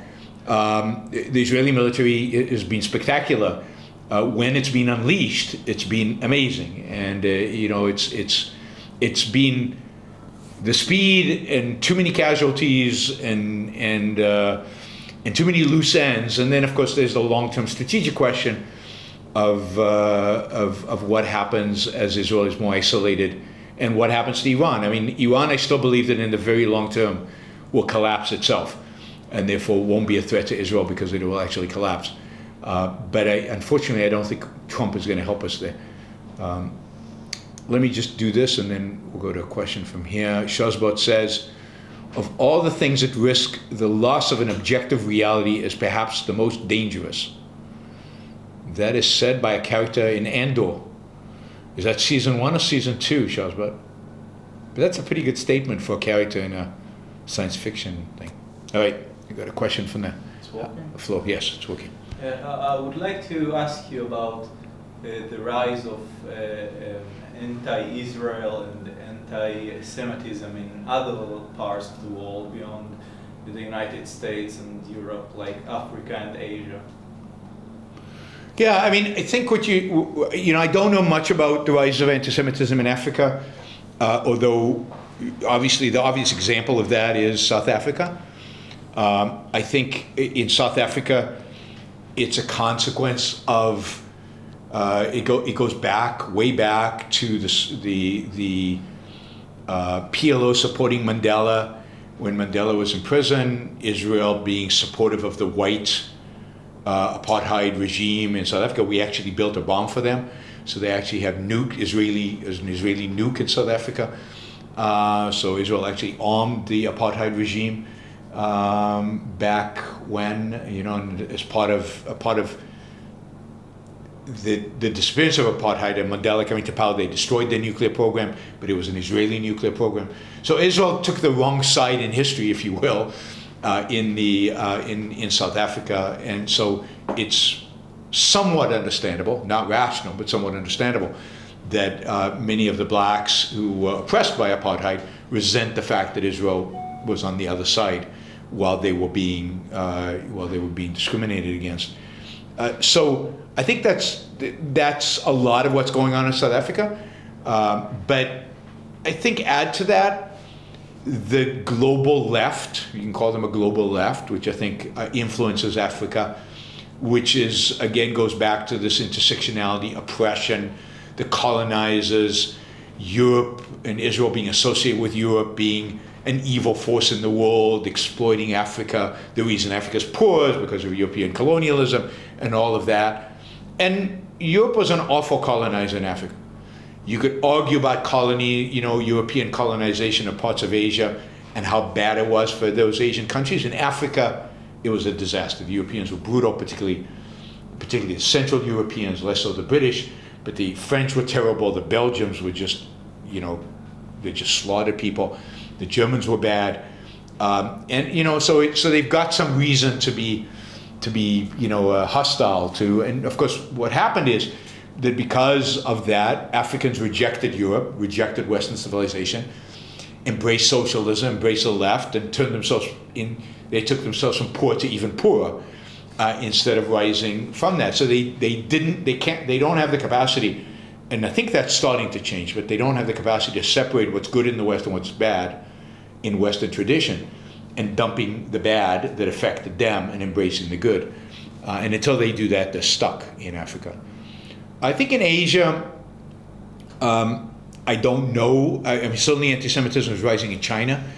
There was a period, I'd say 15 years ago, which the Chinese loved Israel and loved everything that was related to Israel. They thought the Jews were cool because the Jews were so successful, and they admired success. But I think with the rise of Chinese nationalism over the last 5, 6, 7, 8 years, I think there's been a pivot away from that, and again, collectivism and tribalism. And now you look with envy and resentment at people who are successful rather than looking as a positive. So I think there's been a shift in China because the regime in China would like that shift in order to elevate nationalism. So they don't want them admiring some foreign country. They want them completely focused on internally. Okay. And I don't know about the rest of Asia, what the situation is. All right, super chats. Paul says, are you doing any public events in Israel? No, beyond what we're doing right now.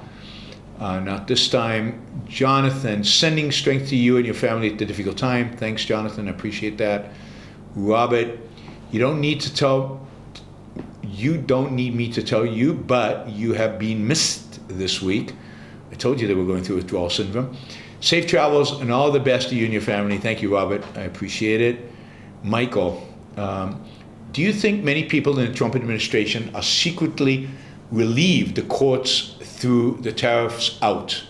Now they won't be blamed for a recession. Well, first, the tariffs have not been thrown out, right? They were thrown out by a court, but then that was reversed by the appellate court, at least for another few days as they review the case. So the tariffs are not out, the tariffs are in place. Second, Trump has been very, very careful to surround himself with people who love him as the primary thing, who support him, who think what he's doing is right. So I think a lot of people who surround Trump really do worship him and really do want whatever he wants, right, automatically.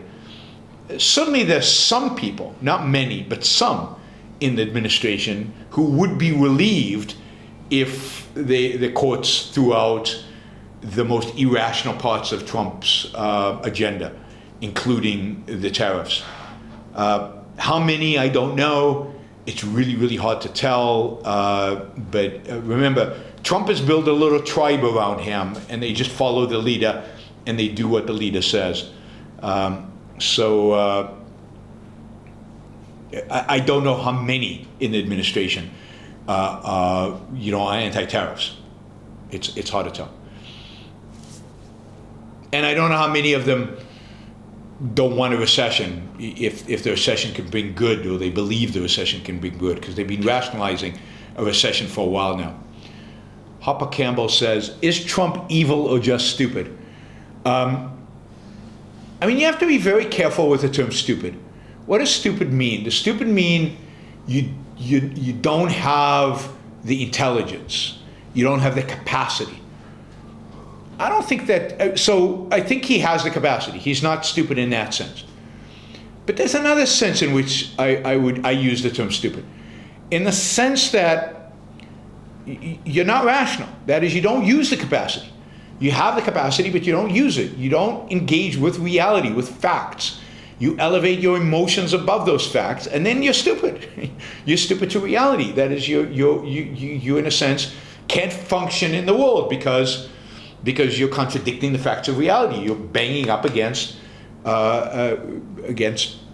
what is real, and that is a form of stupid. Now, he's certainly evil in a sense that he's an evader. He evades reality. he's not connected to the facts of the world, and he does that on purpose.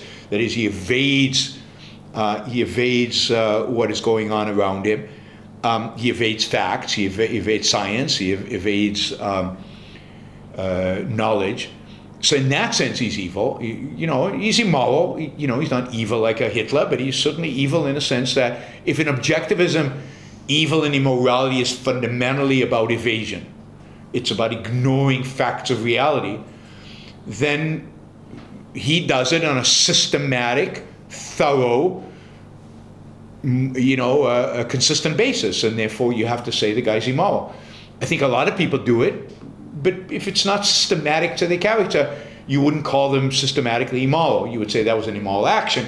You wouldn't say they are immoral by doing it. To say somebody is immoral, it's what they're doing is either so bad and so hurtful that that it justifies that claim, or that their evasion is so all-encompassing. I think the two are the same.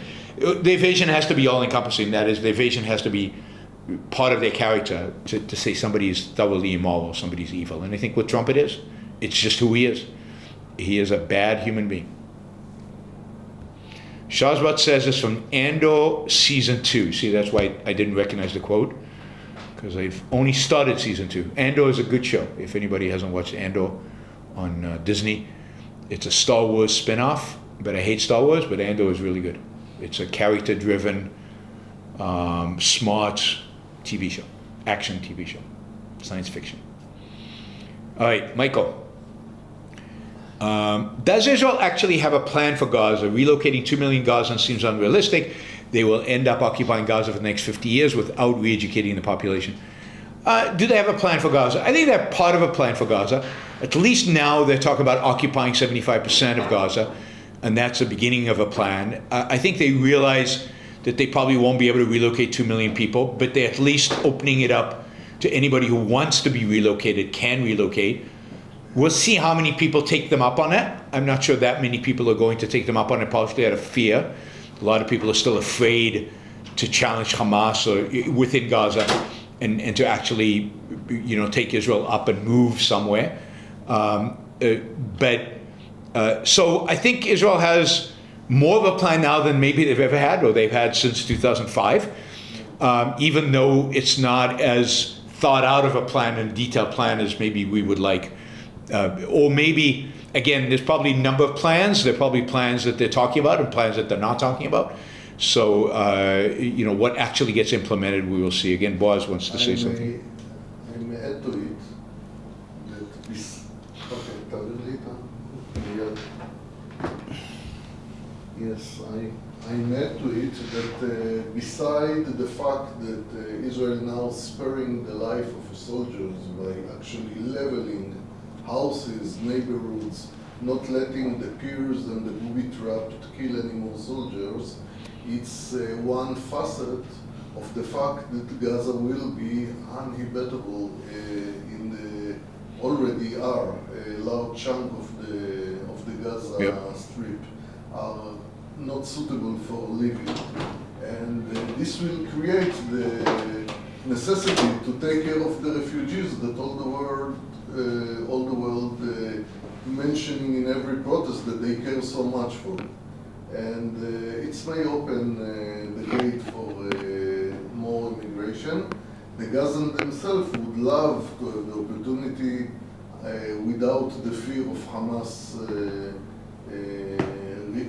retribute or kill them or the loved ones. Yep. Yeah, but קצר. The question that was before, considering evil and stupidity. What do you think about the Hamas? Like if you take that question to the Hamas, and what do you think about the people that go and demonstrate against Israel in the same sense? So I certainly think that, first of all, anybody who's evil, by my terms, is stupid in a sense.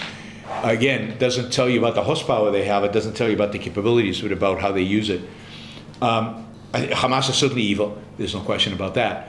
They're anti-life in many respects, they're evil, right? I mean, they're not only evil in the sense of how they deal with reality, but they're evil in the sense that they're willing to slaughter and kill and maim and be, and there's different degrees of evil, and they're up there in the most evil of all evils, right? Where you really don't care about human life and you have no respect for your own life, never mind for anybody else's life. The people demonstrating, I think, are immoral. They're clearly evading.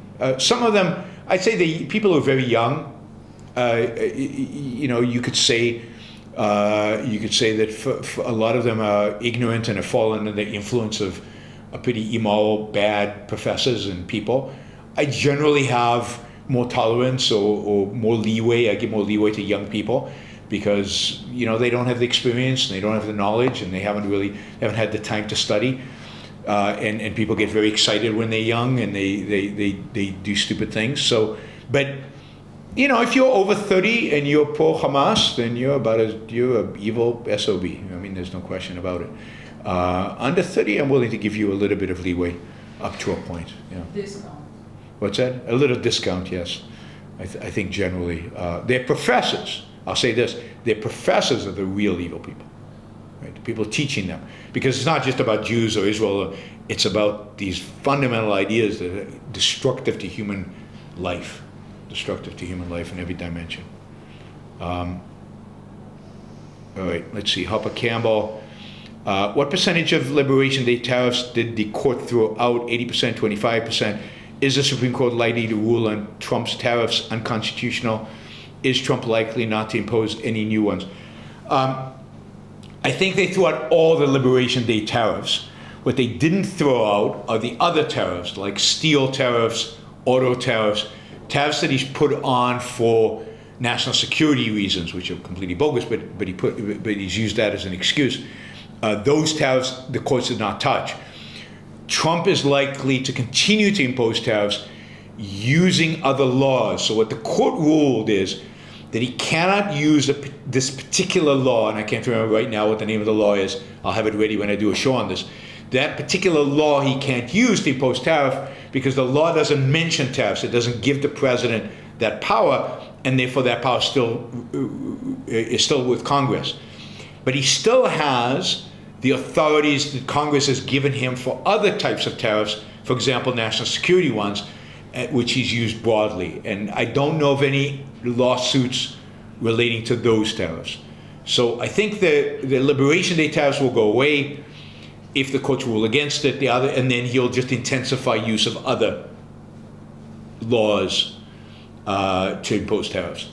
But that'll be a huge win if we can get rid of that. Will the Supreme Court rule against Trump? I think so. I'm hesitant because you never know. But I think this court is respectful enough of the separation of powers.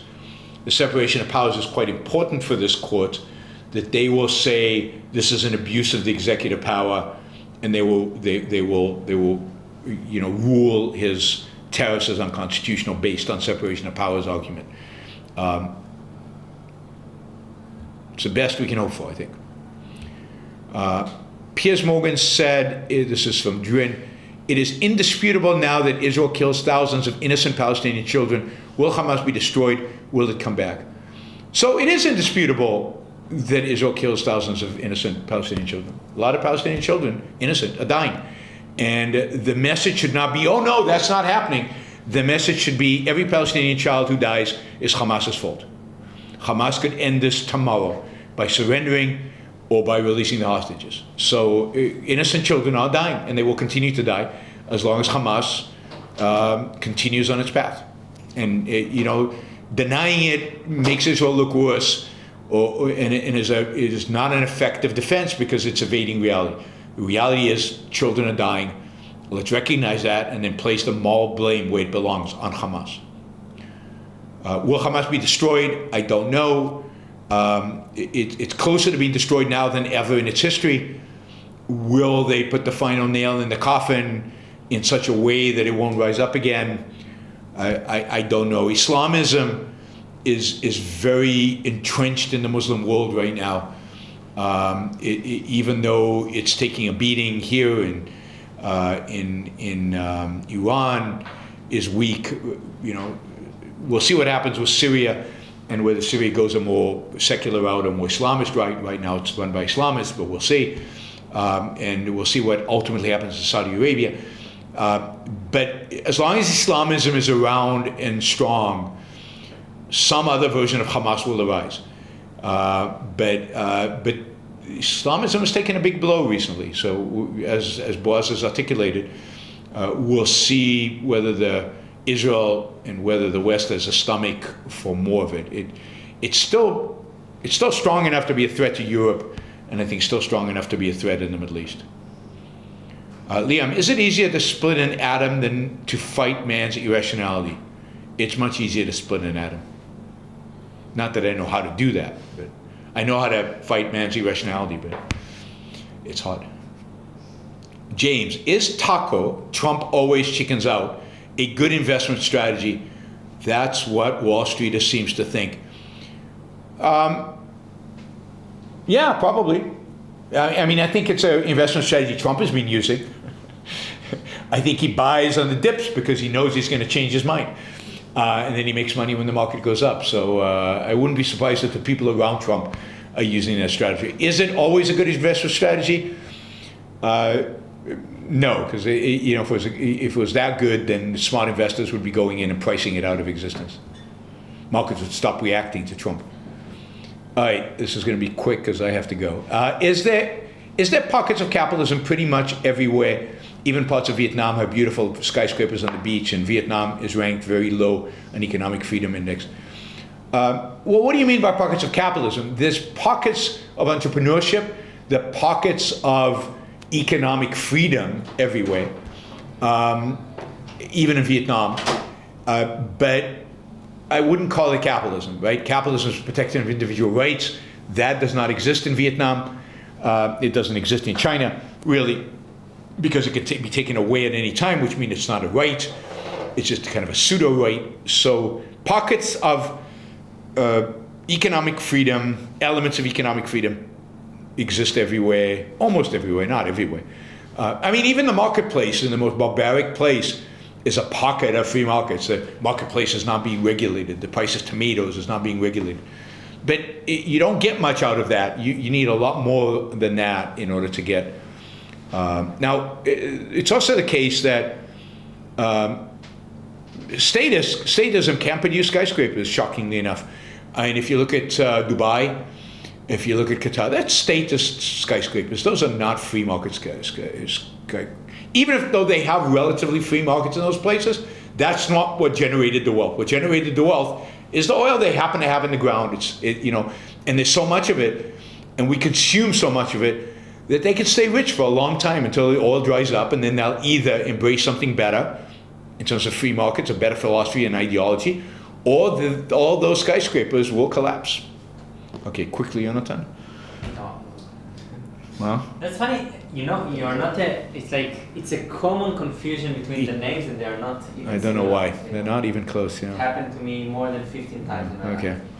Okay, my question was about the UAE, the United Arab Emirates, which is a less clear case than Saudi Arabia, in my opinion. Which is a what case? Of freedom and respecting for rights, because, for example, I think about Europe. Okay, they are more about free speech and freedom of religion than United Arab Emirates, but economic freedom in Europe is much worse. So there's some kind of trade-off. Yeah, there's no question there's a trade-off, just like there was in China. There was a trade-off. China was freer economically in many respects than the U.S. I mean, Steve Wynn, the casino guy, once said China's less regulated than America is. That's why I'm moving my businesses to China. That was 15 years ago, not today. That's the problem. The problem is, yes, for a short period of time, or for a certain period of time, UAE is going to be freer than Europe and freer than America, even economically. But because it's ruled by an authoritarian thug who could change his mind tomorrow, because there's no constitution, there are no guarantees, there's no freedom of speech, there's no liberty, it can go away like that. I mean, literally like that. It's one guy, a little family maybe, So there's no guarantee of it, so it's fleeting. And we know that authoritarianism ultimately causes the collapse of freedom. They don't go hand in hand. The only country in the world where you've seen it go hand in hand in any kind of way is Singapore. And to some extent, UAE is trying to model itself after Singapore. The difference is that UAE sits in the midst of a Muslim world, which Singapore doesn't have that, right? It's basically a secular state. UAE doesn't have that. It still sits in the conflict between Shia and Sunni. It still has Islamists. It tries to fight against them right now because that's the interest of the leader. But those interests might change, or the leader might change, right? Right now, Saudi Arabia hangs by a thread. The thread is the life of MBS.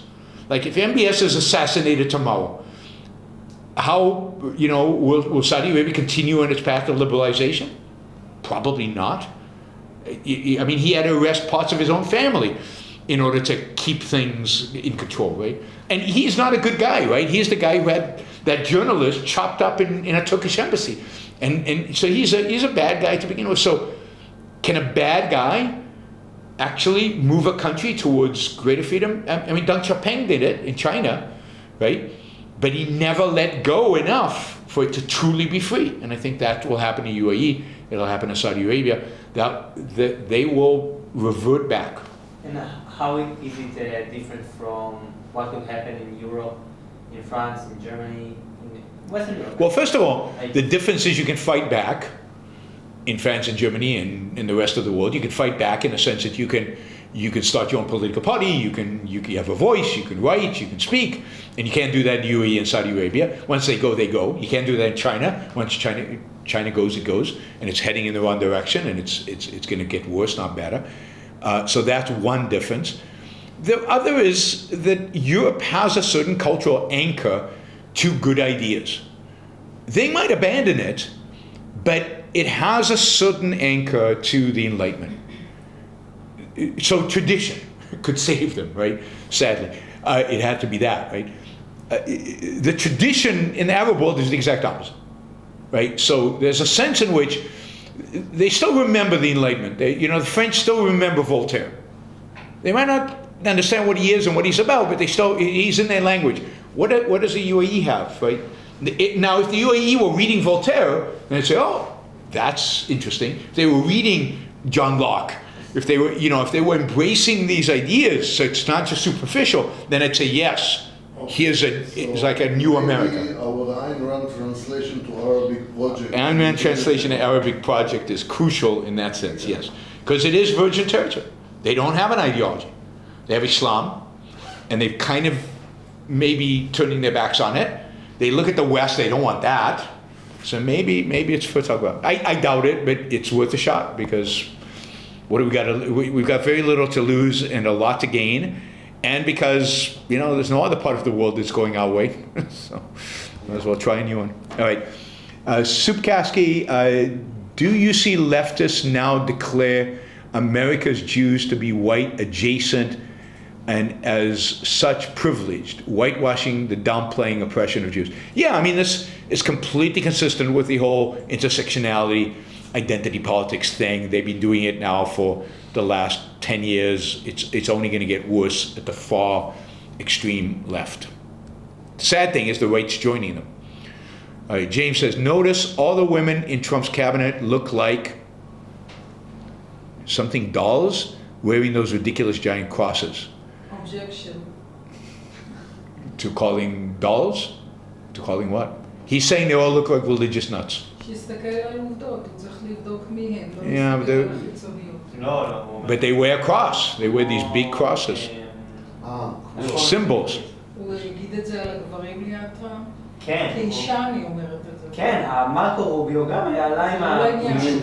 Rubio is terrible, but no, there's something about the women. There's no question that he's chosen the way he chooses them. The way he chooses them. But it's not the externality of the woman he's judging; it's the symbolism of what she's wearing. If I criticized Hegseth, the Secretary of Defense, for his tattoos, because his tattoos say something about him, and his tattoos are all about Christian nationalism. They're all crosses, crusader symbols, bad stuff. So yeah, this is the kind of people Trump attracts. or Trump is attracted to, both ways. Is the saying we plan and God laughs an evil saying? No, there's a sense in which you plan and reality doesn't always fit your plan. And there's a sense in which it's critical. You could even interpret it as a criticism of primacy of consciousness, like God representing in this case reality. So, not everything that has religion in it is necessarily bad. Or good. Or good. It's not such a good analysis of situation. You better plan better. You need a plan better. You need a plan based on reality. Yeah. This is a view of plan being a kind of a primacy of consciousness thing, or the primacy of consciousness of God, of reality. But either way, it's a kind of a primacy of consciousness perspective.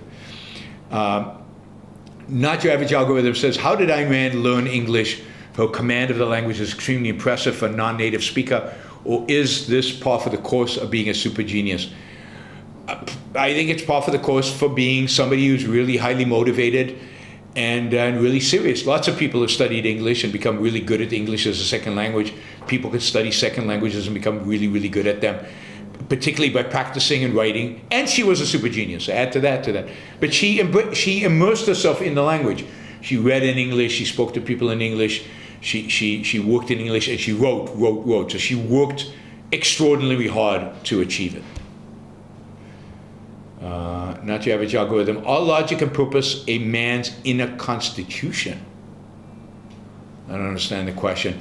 Logic is a tool.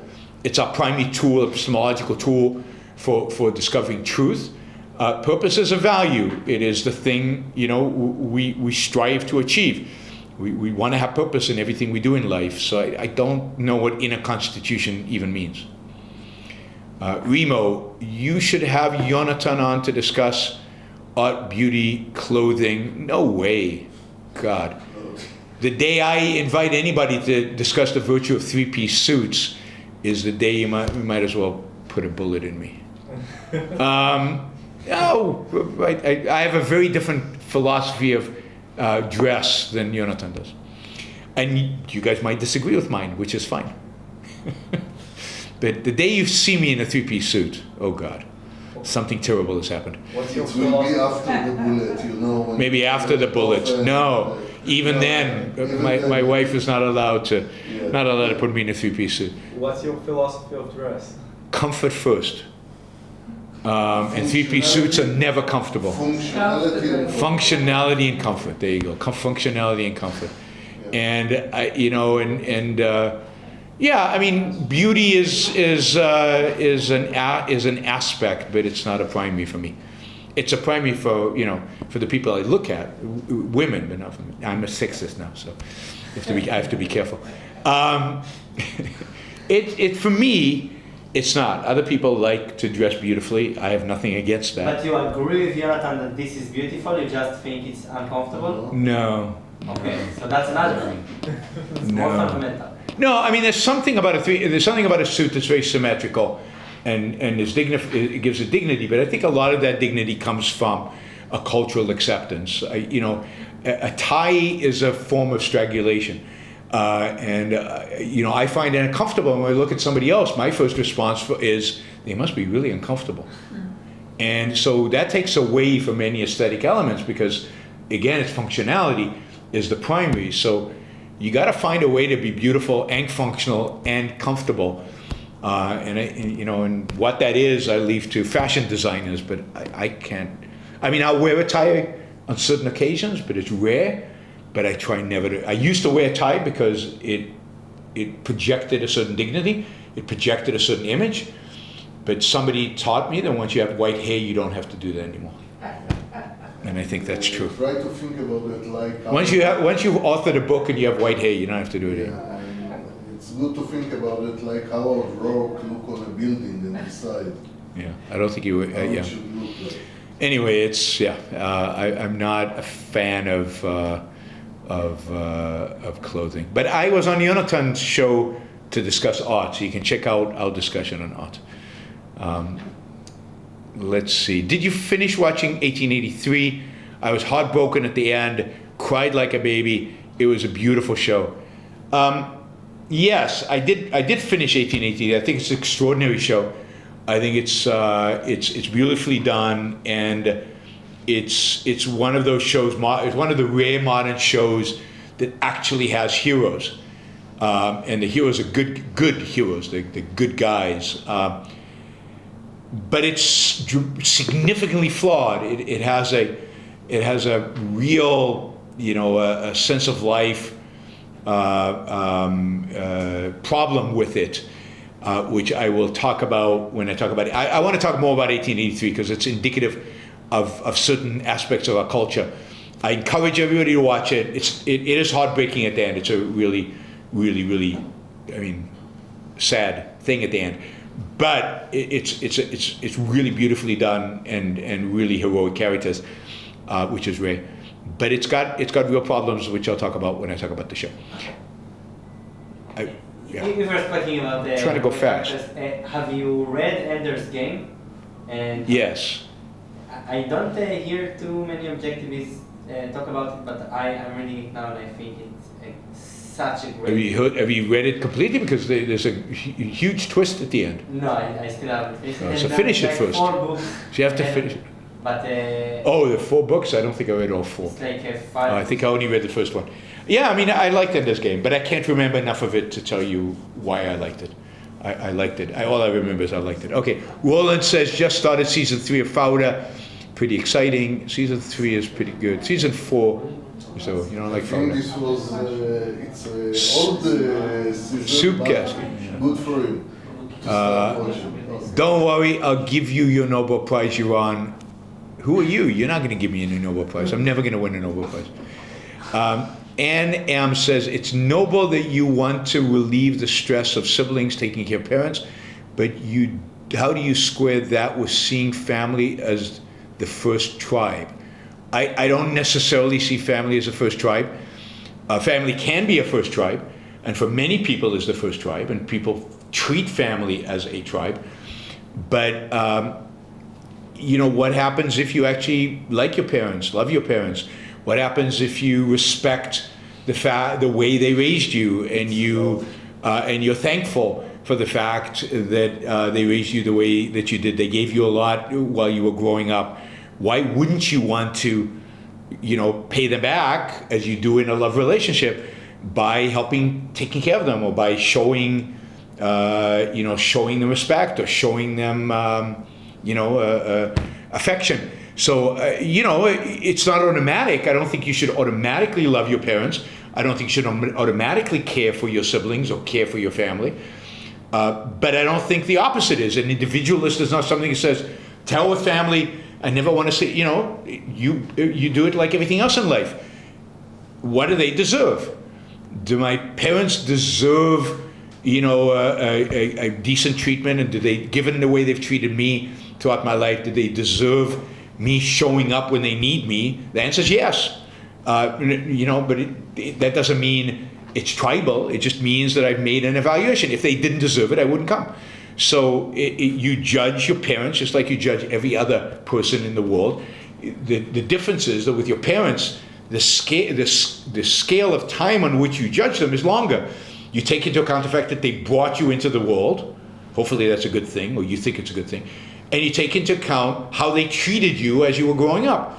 And if your evaluation is they were bad to me, they did damage to me, I don't want to ever see them again, I'm cool with that. But if your evaluation is positive around them, then treat them positively. So it's an issue of justice.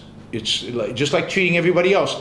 It's a question of justice. So there's nothing tribal about caring for your family if you value your family in a rational way, right? Which I think I do. I like that Anne always asks me questions that have a little...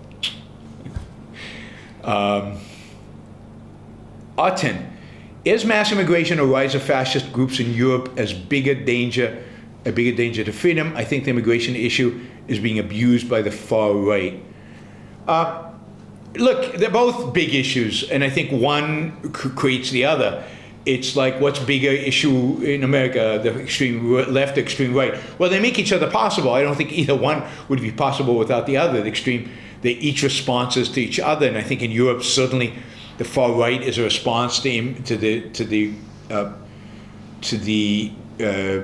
incompetent response of European countries to the mass immigration of Muslims in. I think the mass immigration of Muslims during the 2015 period was a real problem in Europe that was badly dealt with, and the far right rising is one of the many consequences Europe will suffer for that. Which is the bigger threat? You can't separate them out. They're both the same threat, and they emanate from a certain irrationality of the Europeans. All right, Subkaski says, a week without Yaron is like a year without AC. Are you sweating a lot? I mean, is it really that hot? Well, I appreciate that. Thank you. I think that's a compliment.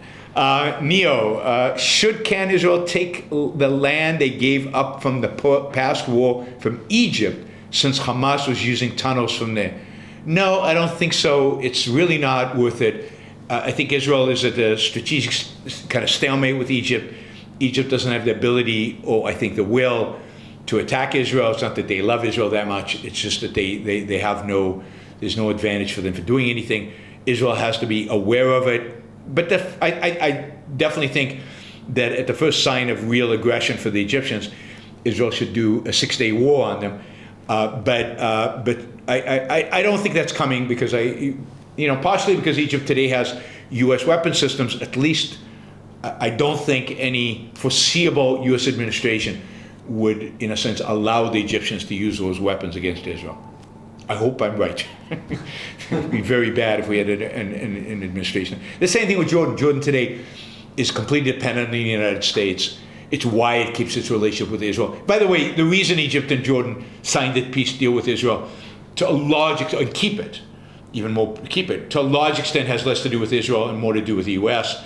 It's a way for them to cozy up to the U.S., get close to the U.S. Egypt, Sadat made a strategic decision to move away from the Soviet Union and move towards the West, and signing a peace deal with Israel was a piece of that.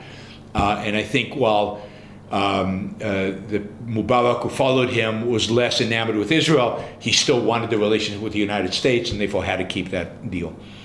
Boaz says, Elon failed. He cannot fix the government. I guess no one can. Also, Boaz, God, this is Boaz Galili, not the Boaz here. Boaz Galili, give me a little bit of credit. I want credit. I want some love, Boaz. I want you to actually write, Elon failed. He cannot fix the government, just as Yaron predicted. I don't deserve that. And also grade Bibi for his current actions now. What does that even mean, right? Should I grade him on his future actions? Look, he gets an F. Not because, the army's not doing good, not because they're not competent, but because, you have to judge him for the totality of what he's done. And the totality has to include October 7th. And what I think has been a very, very slow response with all the successes, with all the amazing stuff, with all the brilliant stuff. The Mossad is amazing, the army is amazing, and thank God or whatever that Bibi said yes when they came to him and said, should we pull the trigger or not? I have a feeling other prime ministers would have said yes as well. I think at that point it was kind of a no-brainer. You never know. I mean, maybe some of them would have said no. Bibi had said no to a lot of things, including in the first few days after October 7th to going in fast. So you can't separate, there is no now. Now is already past. So, even now, it's too slow, if that is the standard. But, and the slower it is, the worse it's going to be from a perspective of how the world sees Israel and its reaction. The faster, it's like taking off a Band-Aid. It's a stupid analogy, but you got to get the pain over with quickly. Because the response from the world, you're seeing it, and it's only going to get worse. And if you win quickly, they at least respect the winner. All right. I need to run. Thank you for all the super chatters. Thank you for our live audience here. Thanks for joining me. And I will see you guys on Wednesday. Sometime on Wednesday. Not sure when. Bye, everybody. All right. Live audience. תשובה רצינית. All right, let me do this. אני סוגר אותו.